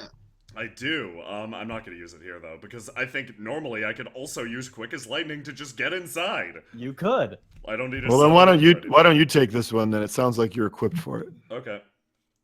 Can do. Yeah. Oh, and I can help. I'll Nice. use Quick as Lightning to act on my suspicions and sprint inside. That's okay. I like that. Are you going to try and like take the dock with you? Yeah, I'm gonna grab Doc and run in. Okay. All right. So, like I said, this is a 3-card play, and I get a cache. Okay. Do you have any gonna- caches? I'm gonna use my use on potential this? cache, considering this is Quick as Lightning. My my Okay. potential, yeah. All right. So the stakes are you get inside. Yes. You get inside like unharmed, Yeah. and And we shake them off, right? Yeah, Like we shake shake them 'em off like they don't get in after us. Yeah. exactly. Like they aren't, or they don't follow you for whatever Right. reason. Yeah. If you fail, you were waylaid, and there's an arrival. Oh. Okay. Something will happen. Okay, Yeah. okay. Okay, do you guys have anything to help me out? I can help you out. I am an anatomy connoisseur, and since you're the Whoa. one who's grabbed me and running in, I will reach into my coat and take up some acupuncture needles and stab you in strategic pinpoints to increase your speed. Let's do it. All I can offer is my exceptional enthusiasm. I have no cards with which. Okay. Come on, guys, come on, get in. Hurry! Oh man. Okay.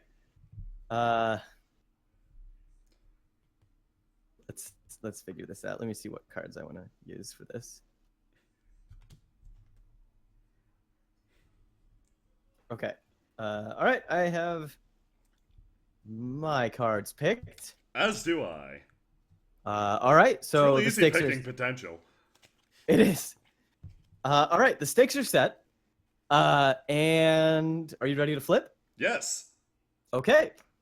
I got a 6, a 10, a jack, which I don't think that really crowns here because that's like Yeah. subterfuge and stuff. But I do have a cash, which is another jack. So I have Oh. 36. Okay. Jeez. I have a king, an 8, a 7. I have a cash. I believe the king should crown here because it's The strategy. king will crown because it's combat. Okay, flipping Yeah. over 9, and my cash is a jack. So, And add a 2 to that. add a 2 to that. Yeah, this is Yeah. a 20, 29, 37, 44. Oh, Yeah, forget nice inside. work. 36 is what I had, so you beat me Aha! Whoa. pretty well. You almost Close the door! Close the literally door! Close the door! just I'm out of bolt matches. inside with Doc. And Pim swiftly rushes in after you, a gust of wind following him. And you, as you enter, you descend into the darkness, and you see that the golems don't, or the groundlings don't follow you past a certain point. They make their way a good deal that into can't the- be bad or anything. into the cache, but then they just stop, almost as though there's a line in the sand, and then they They all just stand there, looking in at you, without faces, of course. Did you see how fast I ran? I nearly equaled Pim's speed back there. Yes, yes. Now stand still. I have to remove these needles. Needles? What are you Oh!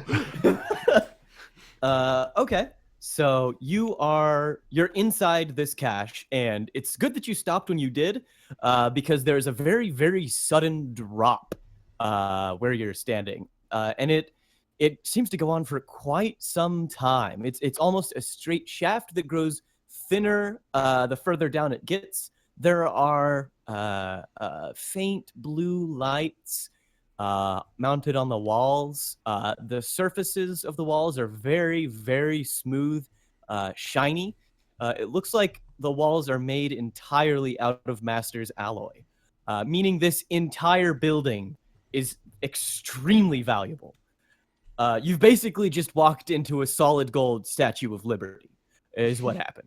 So we start tearing the copper wiring out of the wall. And you notice at the very bottom, this cache isn't quite as large as you expected. There's at the bottom, quite a ways down, further than you could comfortably jump if you were a normal person. There's a plinth with something mounted on it. So just so I've got this straight, you described it as a giant sword stuck in the ground. Yes. So this would be like we're looking down the interior of the blade, Exactly. but the blade is maybe broken off and it's not as long as the sword would actually be. Yes. Okay. But it does look like at the bottom there is like a platform to stand on. Okay. Beneath that, though, you do see it looks like this blade goes down quite a ways, and you can see beyond that into the Twilight Frontier. So you can see through the bottom of the island. Yes, you can see through the bottom of the island. Sweet. So our potential should be coming back, or at least we're not losing more. Yes. Oh, As you like look over the edge, you feel a gust of wind hit you. Refreshing. So the plinth, you said there was something on it, Yes. and is it far enough away that we can't really tell what? You can't. Okay. I have one potential card left. I could fly down, but that's it. I'm done after that.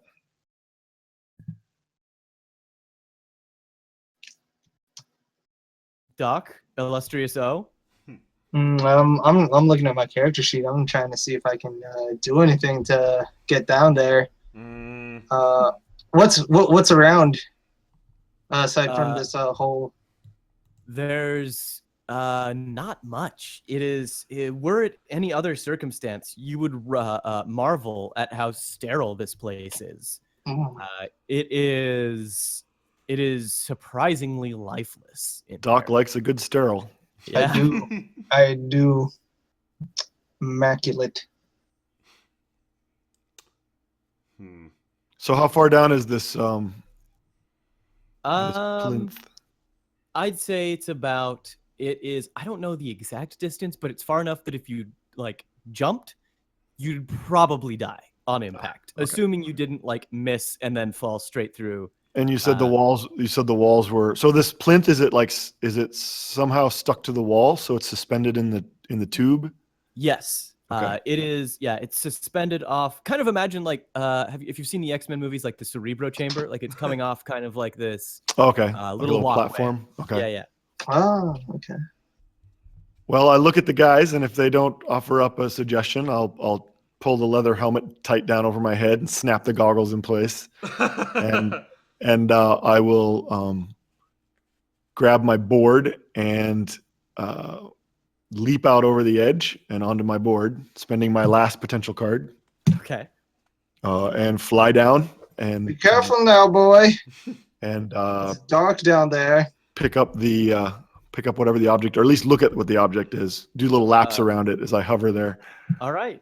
As you hover around there, you're able to come to a safe landing, and you realize it's a sword. It's just this kind of old-looking blade mounted there.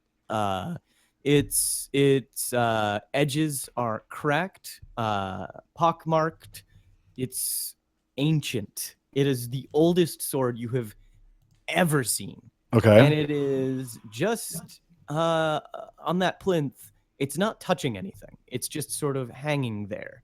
Floating in the air. Yeah, and as you approach, you realize there isn't any noise at all.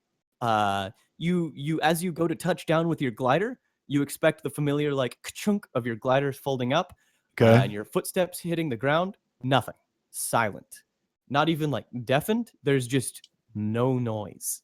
I clap my hands. Nothing. All right. I look up at them and shrug my shoulders. And I shout, knowing that they're not going to hear anything. They don't hear anything. What are you saying? We signal back at you. Doc looks incredibly worried. Illustrious simply, is. Okay, I rub my hands together Yeah. Okay. and I reach out and I grab the hilt. Yeah. Okay, you grab Yep. grab the sword. What are you thinking about right now as you grab this blade? Probably that I've done dumber things, but I've done smarter things too. Okay. What do you have any questions? Happy about thoughts? Happy thoughts? Those are good. Do you have any Happy questions about the thoughts. blade? Are you like wondering like, wow, how'd this get here? Or anything like that? I'm more yeah, I think I have a fleeting moment of like, I wonder who it belongs to, because in my mind, weird blades belong to knights. Okay. Do you give it like a test swing or anything? So like I pick it up and Yeah, you pick it up and it's not like Thor's hammer or something. It's not like No, it King Arthur. comes off of there's a little resistance as you pull it free, but it eventually kind of pops out of thin air, and All right. there's still no noise at all. Mhm. Period. All right. But you're holding the sword now. I'm a kid. I got a sword. I'm gonna take a stance and poke at an imaginary enemy. Okay. You slice the column of the thing cleanly in half. The tower that you're in, the plinth, is bisected. It's just cut in half. All right. The arc of your swing just severed the portion of the tower that you were in, and it is about to go careening off into the dark. I leap for my board and fall with it. Okay. And then stomp it open and regain flight. All right. Yeah. It gusts you upwards. And what are you thinking about right now? Are you Holy still shit! holding Holy onto shit! this Holy sword? shit! This sword is awesome. I see somebody's been eating their vegetables. Yeah, that's what I'm thinking. Like, I'm gonna kick some ass with this sword. All right. Illustrious O and Doc, what are you thinking whenever you see just the tower just cleanly bisect through like a horizontal space and start falling? Are we in danger of this falling No, tower? you're safe. Like Oh, the okay. bottom portion got cut off. What am I thinking? I completely blank expression. My mind is blank as well. Just like pure shot of adrenaline just baked all the thoughts out of my brain. What am I Nice. thinking? What are you thinking? Yeah. I'm thinking it's like, oh no, I hope he didn't find number 4 experimentation in my drawer. I haven't tested that one yet. All right. So, does your glider just sort of like automatically drift upwards on an updraft? Or... Well, basically, it's just like, I think in practice, it's like a launch. It flies, and I can fly it, but I can't do anything fancy play-wise unless I have potential cards. Okay, I'll say that you're able to like float back up and somewhat graciously reunite with your comrades. There's noise again, you realize. Okay. Hey, Pim, can I have that? I Pim, take are it by you the going through my drawer? Be honest. You can't lie to me. I'm a doctor. what drawer? No. That's I a hold rule. it You gin- can't lie to doctors. I hold it kind of- gingerly by the pommel and kind of pass it to him. Oh. Okay. Okay. I Who did don't- you pass it to? I don't really want to touch it. I kind of. I hold thought my I thought hand he back. I thought Illustrious O just asked. Yeah, no. for The second sword. you actually offer it to me, to him, Oh. he just kind of retracts a little bit, like, "Oh, hi, wow." Okay, then I gingerly hold it by the pommel and pass it to the doctor. I take the blade. I look at it. I step back. What are you thinking about? I'm thinking about. I'm trying to think hard if I've heard any reference to this blade from anywhere. No. No, Nothing. this is odd. I don't recall ever seeing anything like this in my records. I keep extensive records of people who've been killed by swords. Does anybody have any attribute that would let them know something about history or All I strange have- artifacts? I could argue that I have this keen eye for detail, and maybe that'll let me. I feel like that would work. Yeah, keen eye for maybe. detail. There's something on the sword. Yeah, maybe I can figure out something due to my long and storied family history. I was the kid that sat in the back and looked out the window all the time, so I don't got. Yeah, I'd say Illustrious O. Yeah, I'm a hack fraud, yeah. so let's see. Yeah. You're a hack fraud, so. Hack fraud on if your you business card. If you just randomly discard a card and tell me what the number on it is. Okay. It can be from your hand or from your play deck. Oh, or from my play deck? Okay, I'll do the... I'll do the play deck. 4. 4? You've heard of it. It's the first blade. Ah, yes, this is the first blade. Named as such because it is the first blade. I look at him like with this gleam in my eye, waiting for the rest of the story, and realize it's coming. Yeah, no, Illustrious O stares off into the middle distance, eyes growing foggy. Yes, the first blade. Know it well. Shake my head Yeah, wistfully. like the It's not the second blade or the third blade. No, it's of all the first. blades, it is the most first. Yeah, that is about all you're able to. That's all you've heard. That is certainly a 4. Yeah. All right. So, yeah, you have this. You're holding it now, Doc. What do you do? Well, this is quite dangerous. We could use it to fight our way outside if those the golems give us any What trouble. did you just think about just now? Heroically going outside and perfectly cutting the golems to get out. Okay. Continue. Okay, yeah. What do you gentlemen think? Yes, very good. You'll use that first blade to its intended purpose, I'm sure. Is that the intended purpose? I got a bad feeling about this, but I tell you what, I think part of it is because any minute now, I think we're gonna have company. That's also. I must admit, gentlemen, I'm a surgeon digging around a body that's alien to me. I don't know what to do at this point. I usually fix people up after the sword part. Are you all like walking out as you're talking? I think we're probably we're gonna get to the edge of where is acceptable. Like we saw them stop. All the golems are cut in half. First blade, Oh. classic first Whoa. blade. Just shake my head. They were cut in half before you got there. You walked up and they were all just scattered around, chopped. Whoa. Oh Doc? dear. Let's. What'd you do? I thought about that. I don't like this. Pim, do you want to hold? Probably not a good. As you kind of hold out this blade, you hear like a, and you see a shadow cast across the ground, and there is outside, and then there's a sudden cacophony, as a ship just crashes in front of the entrance. You hear screaming and orders being barked, and just general chaos. Is it our ship? No, it's not your ship. Oh, okay. It crashed or it landed hard? A more generous person would say it landed hard, but I don't know if that ship's gonna be flying again. But it wasn't on purpose. No, Okay. no. Look. Well, Pim, it seems you aren't the only one that failed the ultimate flying challenge. Oh, should too leave. soon. Too soon.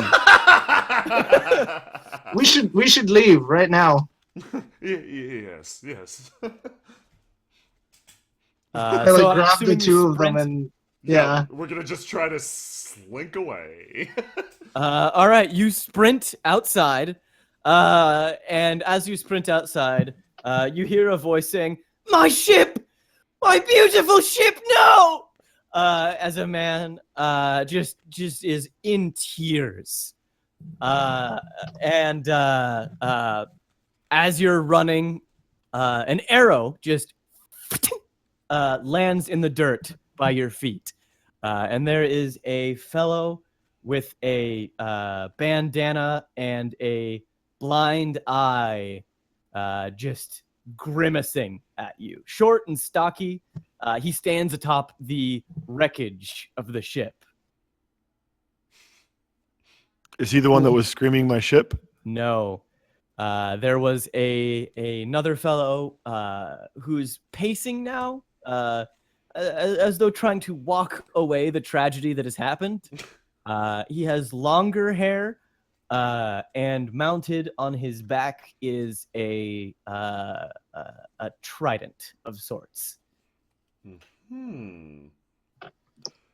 Curiouser and curiouser. Now let's go in the other direction. Yes. The fellow with the blind eye draws the bow again, and you hear as a series of footsteps very swiftly approaches. One of them not quite sounding like the other. All right, I will pull my pistol with one hand and my sword with the other. Okay. Put my back to my brothers. All right. You realize you got a glimpse of the fellow in the. You saw him clearly. The fellow with the bandana and the blind eye.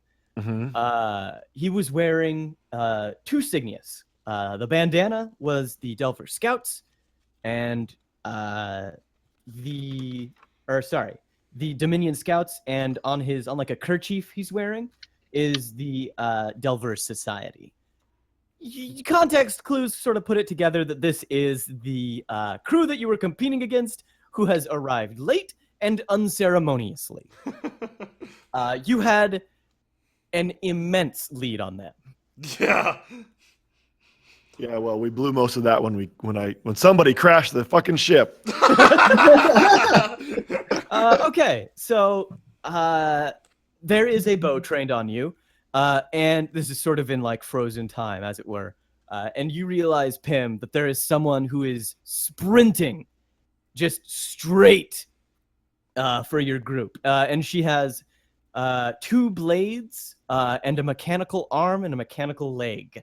And she is poised to strike. All right. The guy is just weeping. I leap to engage her. Okay. Go ahead. No, you go ahead. Oh, I want to. I was just going to start talking about stakes. Okay. I would love to defend my brothers. Okay. Disarm this attacker. Okay. Soundly beating or not killing them, but disabling them so that they're no longer part of the fight, and essentially take the intimidating high ground, right? The hunters become the hunted kind of thing, and everyone So that's on this other guy's side. Reverse the situation on Yeah. them. You want a turnabout. Like I just did that with kind of casual action. Wait till we get warmed up. Yeah. Okay. So you want to? Do you want to just disarm her, or are you trying to defeat all of them? I would like to set it up so that they're going to be more likely to want to talk rather than fight. Gotcha. So like non-fatal stuff. Okay. All right. So if you fail this, the attack continues. They're going to be the two that look like they're acting are going to act as a group. Okay. Lady with the mechanical arm and leg will strike at you, Pim, and will similarly not try to kill you, but will deal a major wound to you. Major wound. Okay. And the fellow with the bandana and the bow, I'll have Doc and Illustrious O draw a luck card between each other. The lower of the two is gonna get an arrow to the gut. Oh dear. Okay, so I feel like your stakes are a little bit bigger than mine. So what I want to add into this is that for whatever reason she realizes she's on the wrong side, Oh. and if it comes down to it, she's going to either balk or help out later on. Okay. Oh, Okay. I I like really that. like Yeah, that. I like that a really lot. like that. Yeah. Okay. All right, I'm using better than a sharp stick in the eye because my sword is better than a sharp stick. All right. And this is definitely a 3-card play. And I'm my cards. going to be extremely acrobatic in this, and I'm going to use my acrobatic cash. Okay. I'm going to be leaping around, little like Yoda style. Gotcha. Like dodging and dipping and diving and stuff like that. Yep. Gotcha. All right. This is a 3-card play. Let me pick my cards. Here we go. All right. Ready to flip? I am ready to flip. Okay. I got a 9, a 10, and a queen. All right. I played an ace and a 7 for Okay. 17, but my crowning of the ace, because I can crown any ace, is a jack. So I'm at 27 now. And then Okay. I played my acrobatics cash, which puts me at 31. Oh shit. Oh my god. Okay, so you barely win that. Oh, nice. It's a close fought thing. Whoa. It's a close fought thing. You her blade stops as it's about to meet your skin. Like you feel your hair standing on end as she looks at you, and there's sudden recognition in her eyes. She knows my name. She knows my name. Yeah. Pim, what are you doing here? And she says, "Oh my God, Pim, what?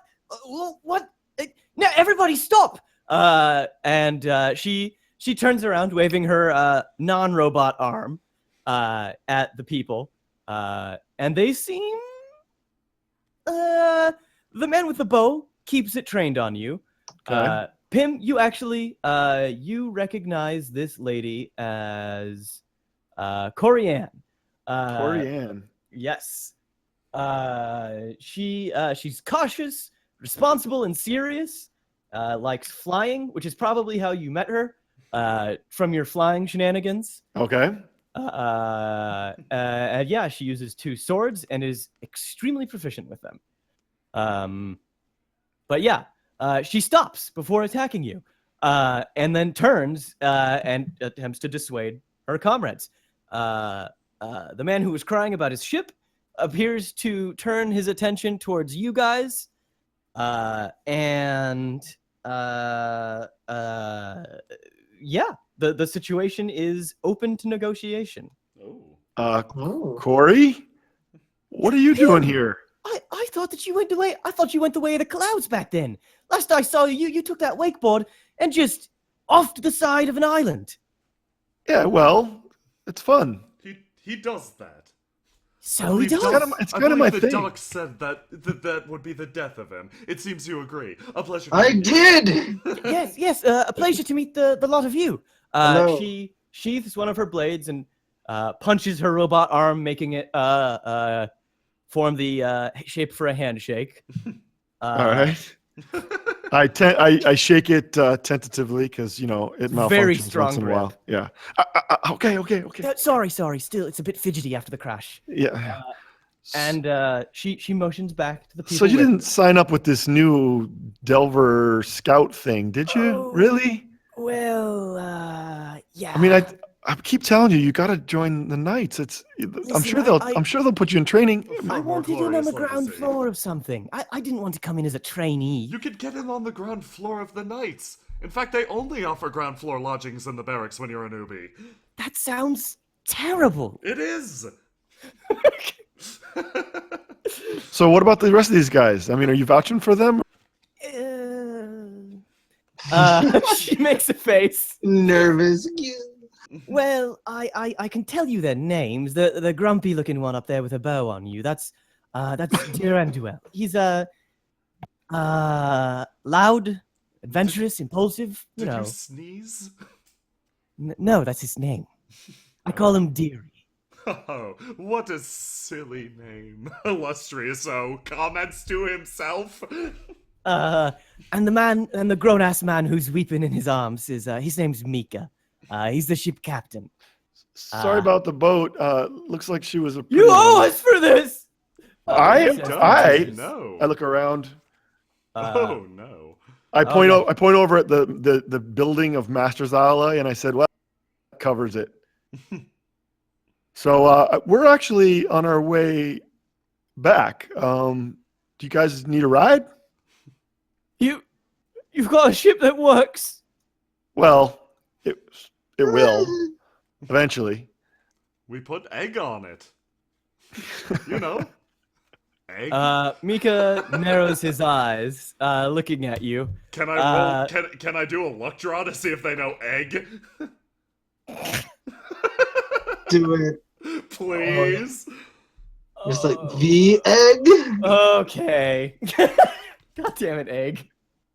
I got a jack. I got a 2. They hate him. Yeah, they're He's like, oh, famous in I'm his own fucking mind. Why did you guy. waste food like that? He says. Damn it! and, I tried, guys. You hear almost not quite. You hear the voice of the man with the bow, and he says, "I am not like this. I want what you have."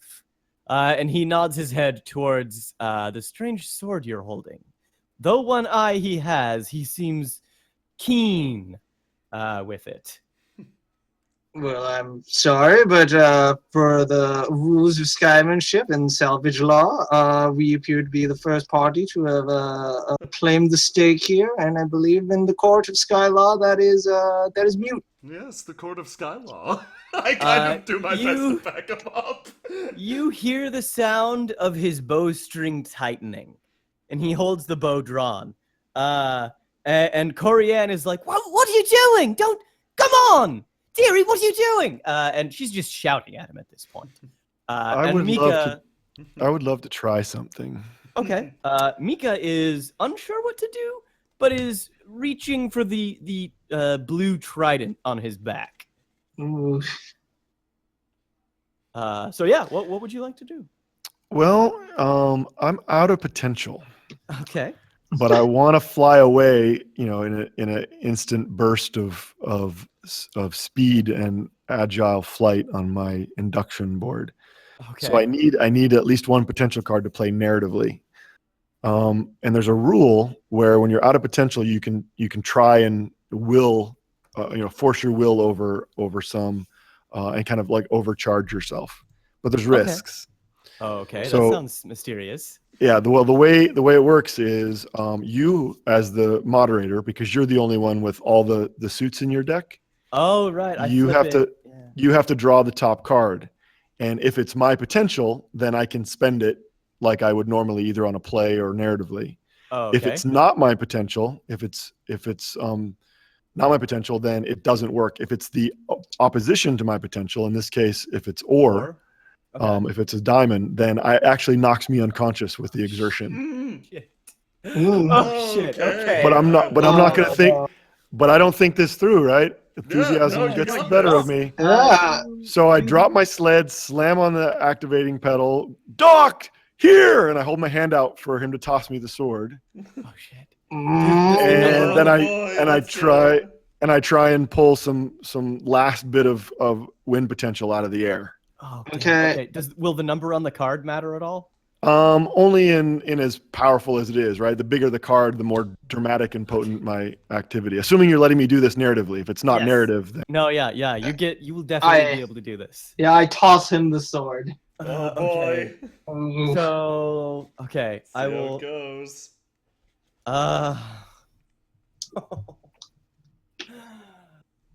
That is a 7 of diamonds. Oh! Is it?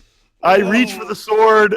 He throws it to me. I grab it, and then here's then I actually here's what I think would be cool. Okay. A hand of mud and stone just reaches up out of the Oh. ground and grabs you. Okay, and I collapse unconscious to the ground. Yup. Oh Yup. no! So yeah, there was that. You see, okay. Time is frozen. Deer and Dwell has let go of the string of his bow. The arrow will fly. Corianne is standing between it is standing between you and Deary. And she might help. She probably will. But you two both have a chance to do something. Okay. Things have quickly gone south. Oh Yes. gosh! All right. Oh man. Now, So was the this sword was sword this- fell on the ground between you all. I want to point out. Yeah, was this hand created by was it created by sort of this flux of potential, or was this the golems coming back for a revenge? It looks like it was the flux of potential, Okay. sort of tapped into the innate magic of the okay, golems. okay, I got Like it. it's not a sentient hand. It's not a golem. Okay. It's not a groundling. But it's like it grew out, grabbed him, and it's like a statue now, and he's just stuck there. Oof. I've got one potential card left, and my one potential is Strange Vapors. I could make like a miasmatic fog to cover our escape. If you want to, I will let you throw in your bandolier of botanical brews and instill the fog with one of those. Ooh. I will do that. Yes. Okay. Can I also make a play or A whole new Yes. meaning to the word drug haze. Yeah. Oh boy. Ooh. I have an ability called Thrilling Turnabout to turn bad Okay. situations around. I love it. I would like to convince them that this hand that's emerged from the ground is in fact groundlings. Not a flux Okay. of potential, but the groundlings are after us. And I'd like to make Okay. them think that they're the enemies, grab the sword, grab the kid, run. In the Okay. miasmatic fog. Let's resolve this in order then. Yes. Let's do Doc first. Okay. As you spray out the fog. Is this so we're gonna do a play for this. Yes. To figure out what would you like the fog to accomplish before the random effect is added in? I would like it to obscure our escape with Pim and the sword and the girl Okay. So okay. and everybody else here. Yeah, just since I So, think like, I secure can't your fog escape them. route. You know, if Yeah. you wanted, you could do this as a collective play where they both make their play, and whoever wins is the sort of the action camera follows. Yeah. So they're Oh, both okay, they're yeah. both they're both contributing to the success. So like but whoever has they the do higher play. Yeah, but they do a full-on individual plays with the same stakes. Okay. All right. Okay. So those are your stakes. And what illustrious O, what would you like your stakes for this to be? Probably that what would I like my stakes to be? Probably I piss off the archer and take an arrow to the anywhere. Give me a No. mortal wound. Like what do you want out of this? Oh, I want to make I it. know what's gonna happen. Oh, okay. I wanna be able to get specifically like if Pim's friend wants to come with us, that's great. But mostly, I'm concerned about Pim, the sword, getting out of here. Just get away from them and get them fixated, ideally on the fake groundlings, not us. Like, so they're not thinking about us. Give us a head start to make it back to the ship, pretty much. Get out of here with a head start. Final answer. Get out of here with a head start. And you're gonna do Yes. that by telling them the groundlings are the answer as this like yeah, that fog just spews out. Yeah, that hand is like, I'd point and be like, oh man, groundlings, that's crazy, grab Pim. That's crazy. That's crazy, whoosh. If you fail, I will say, oh man, okay. The sword is on the ground right now. Yes. I will say one of you is taking that arrow if you fail. Yeah. Yeah. I'm going to say makes it's sense. Doc. Yeah. Oh. It's Doc is taking the arrow. And it will be a major wound. Oh. Yes. Okie dokie.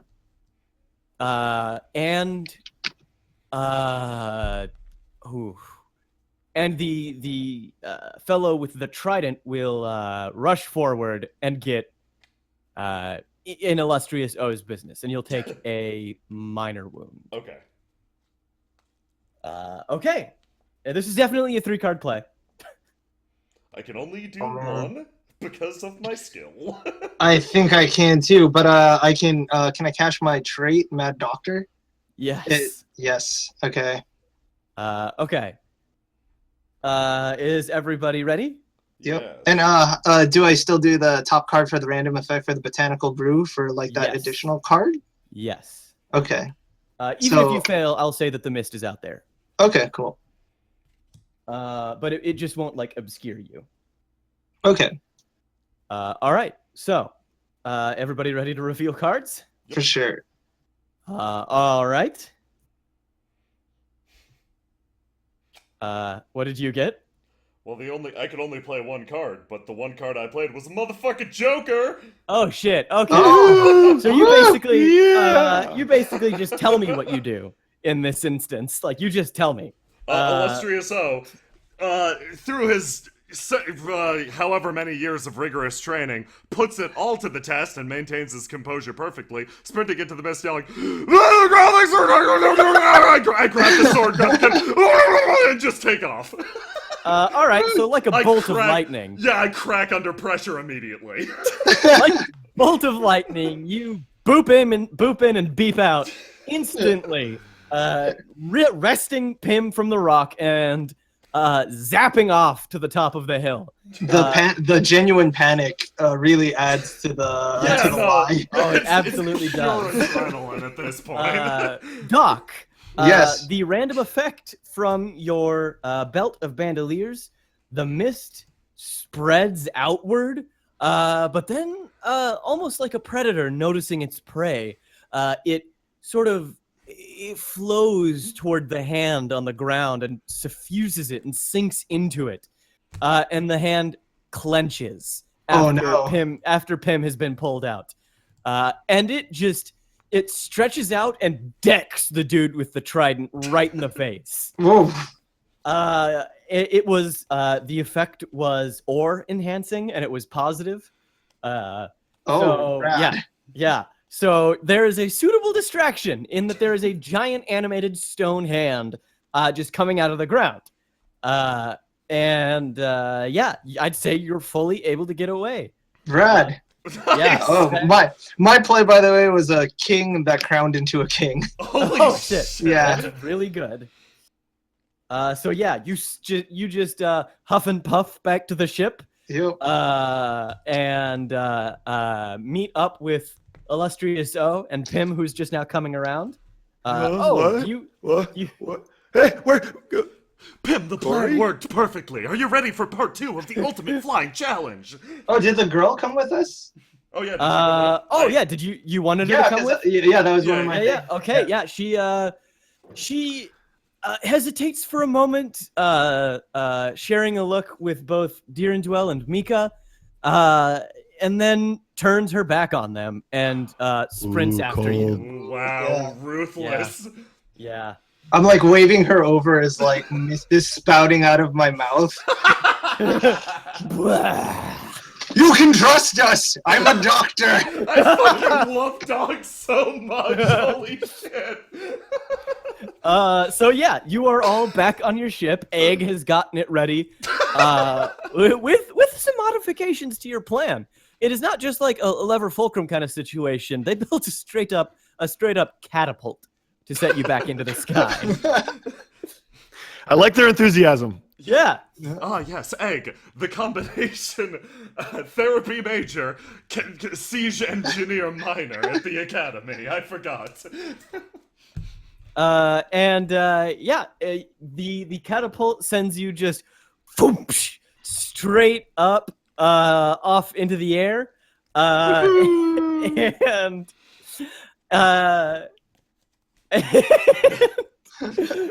Is it time for Pim to pilot us out, maybe? No, this is, you could make it one final play. As Corianne is just, she's like, I can't believe they shot at you. I can't believe it. And she's just kind of talking to herself, kind of like to Pim. And yeah, you can make a play to get back to quarters if you want. This was a successful mission. Yeah, we have the sword. Are any of you holding it right now? I grabbed it and stuffed it in my backpack. Okay. It's kind of awkwardly sticking through like a makeshift sheath. Yeah, the best way to store a very sharp object. It is a danger to everyone. Every time somebody's like, oh, he turns around and almost cleaves somebody in half. Weirdly enough, you put it into your backpack and it just refuses to cut through. Like you realize it's 100% dull, like the actual blade. Ah, yes. Classic first. Just blade. don't think about the Stay Puft Marshmallow Man. So yeah, if you want to make one final play to get back to... Take us out of here, Pim! I'm going to use They Will Know My Name. Yeah! Oh. Well, I don't have very good cards in that, but I'm going to do it anyway. I got garbage at this point. It's all you.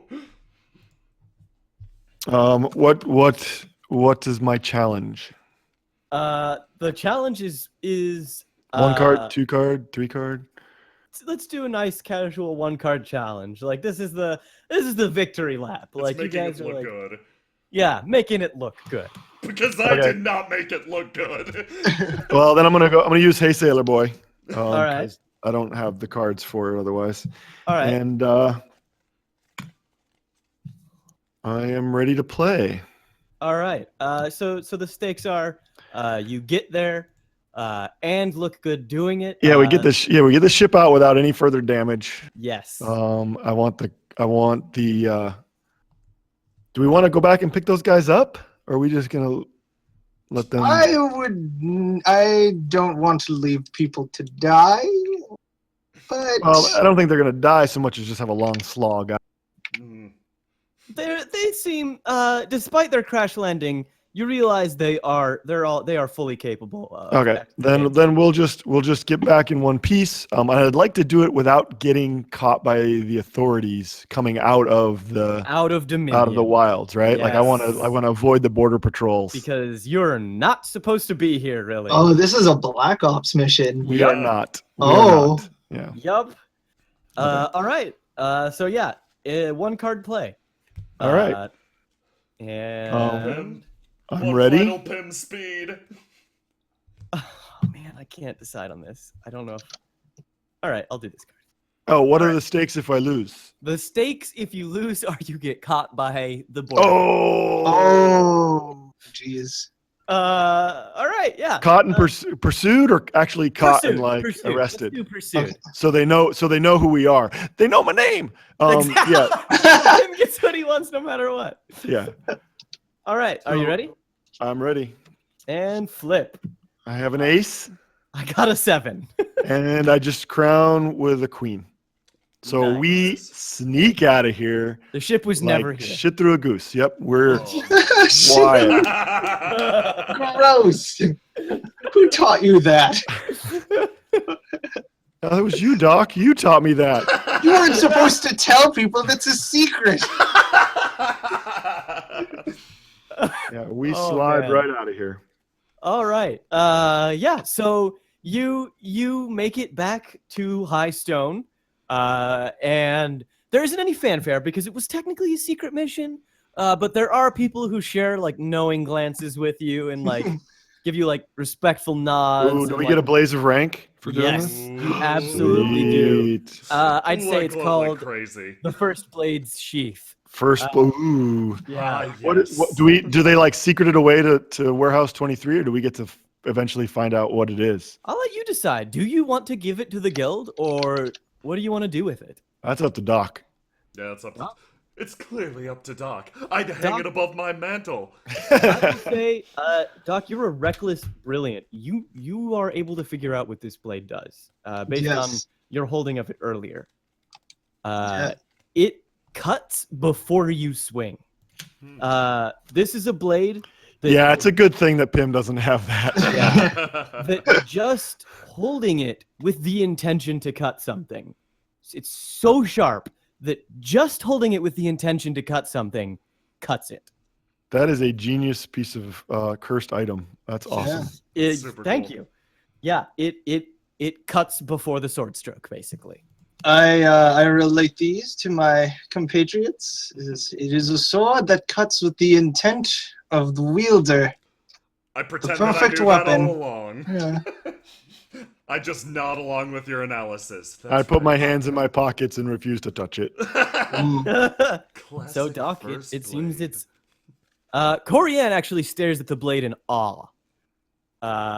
And it's up to you as to what you do with it, Doc. Does the guild have like a vault that we can like put away things forever? You assume it will be forever.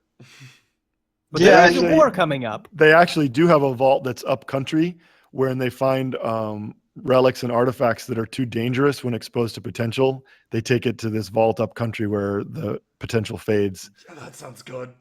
Do we know about that? Is that like something that we I as think- knights know about? I think I would at least because I'm such a guild goody because of my long and famed history with this guild.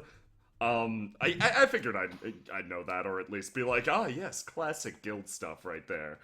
Put it Yeah, in the if you want to take it warehouse. to that vault, you could take it there. That's And definitely the best choice. Yeah. Yes. Do you This know- is there is the prophecy of the Grand Amplifier. There is supposed to be an enormous war coming up.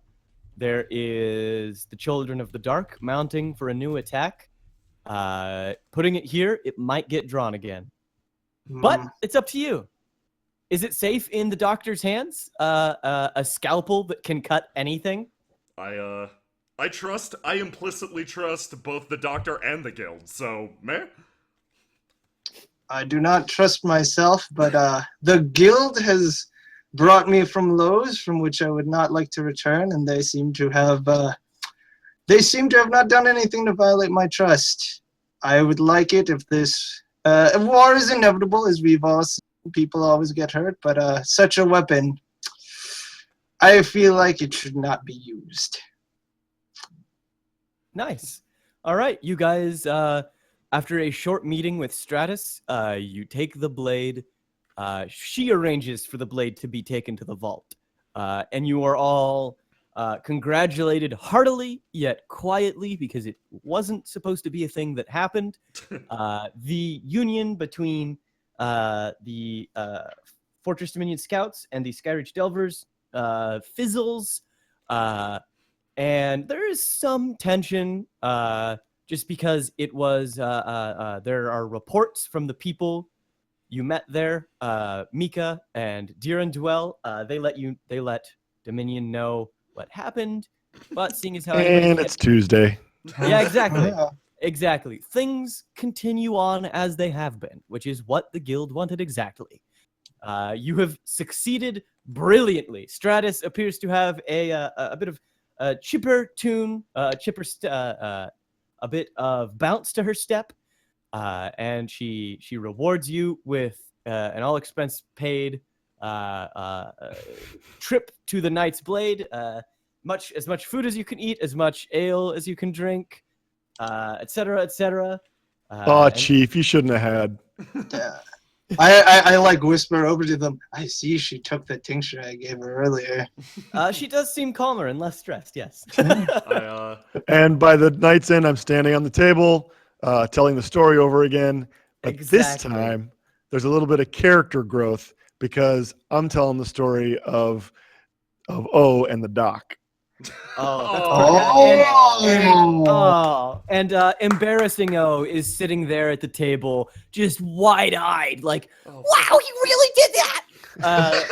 just like eating it all up. just so thrilled to hear about his super cool older brother. Yeah, I'm staring out the window at the non-moon, reflecting on my actions, occasionally taking a sip of whiskey, going, awfully nice sky tonight, single tear down the side of my face when I remember how I screamed and wet my pants. Yeah, so that was the session. You managed to handily beat the competition, quite handily.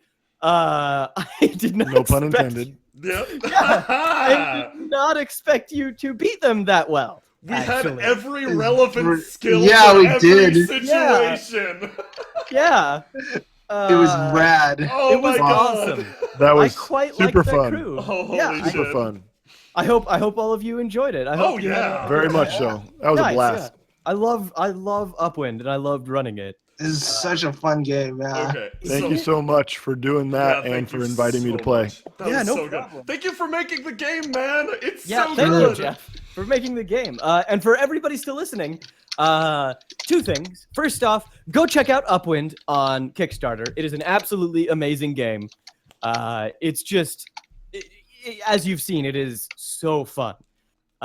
It is a very unique game that just allows for the most, I want to say, player agency in the story. Like how Yeah. right at the end, Pim was like, yeah, she recognizes she's on the wrong side. Oh, that's so good. Yeah, and like Corianne then was like, oh yeah, I totally recognize you, Pim. Like, I love that. I love that so much. I love how that came into play as like a big thing. Yeah. Oh god, yeah. And it's just, Upwind is an amazing game. Go check it out on Kickstarter, everybody. And then lastly, the winner of the contest, Ari Ventilation. Your wonderful crew, sorry for breaking them up. Sorry, what? Wow. Sorry, Ari. What a job of the like Hut your laugh. crew. I love it. I will send you an email so we can coordinate the Elderwood giveaway contest spellbook that you're gonna get. And for everybody else in here, go check out Elderwood Academy. They make some really, really cool stuff. I actually have one of their wooden hex chests for dice. It's got like a Celtic thing printed on the top, a Celtic circle, and it is beautiful. I would wholeheartedly recommend checking out their stuff. It's really, really cool, especially considering Christmas is coming up. And then, lastly, go check out Marker Slinger's Tumblr.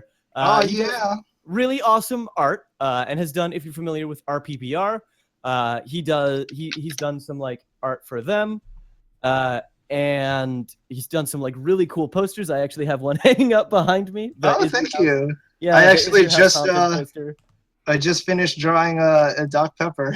Oh, you Put did? that on Oh, the shit, stream I'll have real to quick. Yeah, that would be awesome. I'd love to see it. Let's see. I wish we were playing more because Oh my I God, started on that the is other awesome. guys.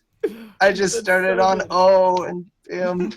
Oh my god, I love this. Oh my god, it's so good. It's so good. Are you gonna put it up on stream? Yeah, just give me 1 sec. I gotta Okay. grab the image really quick.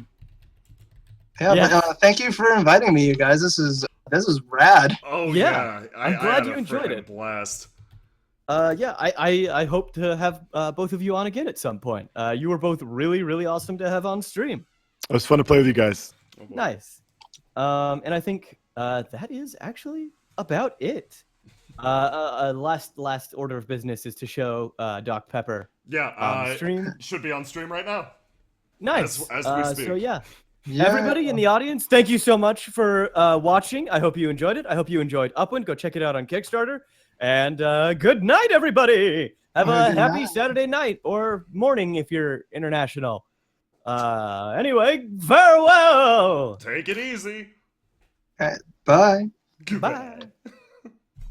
Oh wait, it's up to me to cut yeah, this. Jay, you have the- Oh, man. Goodbye, everybody.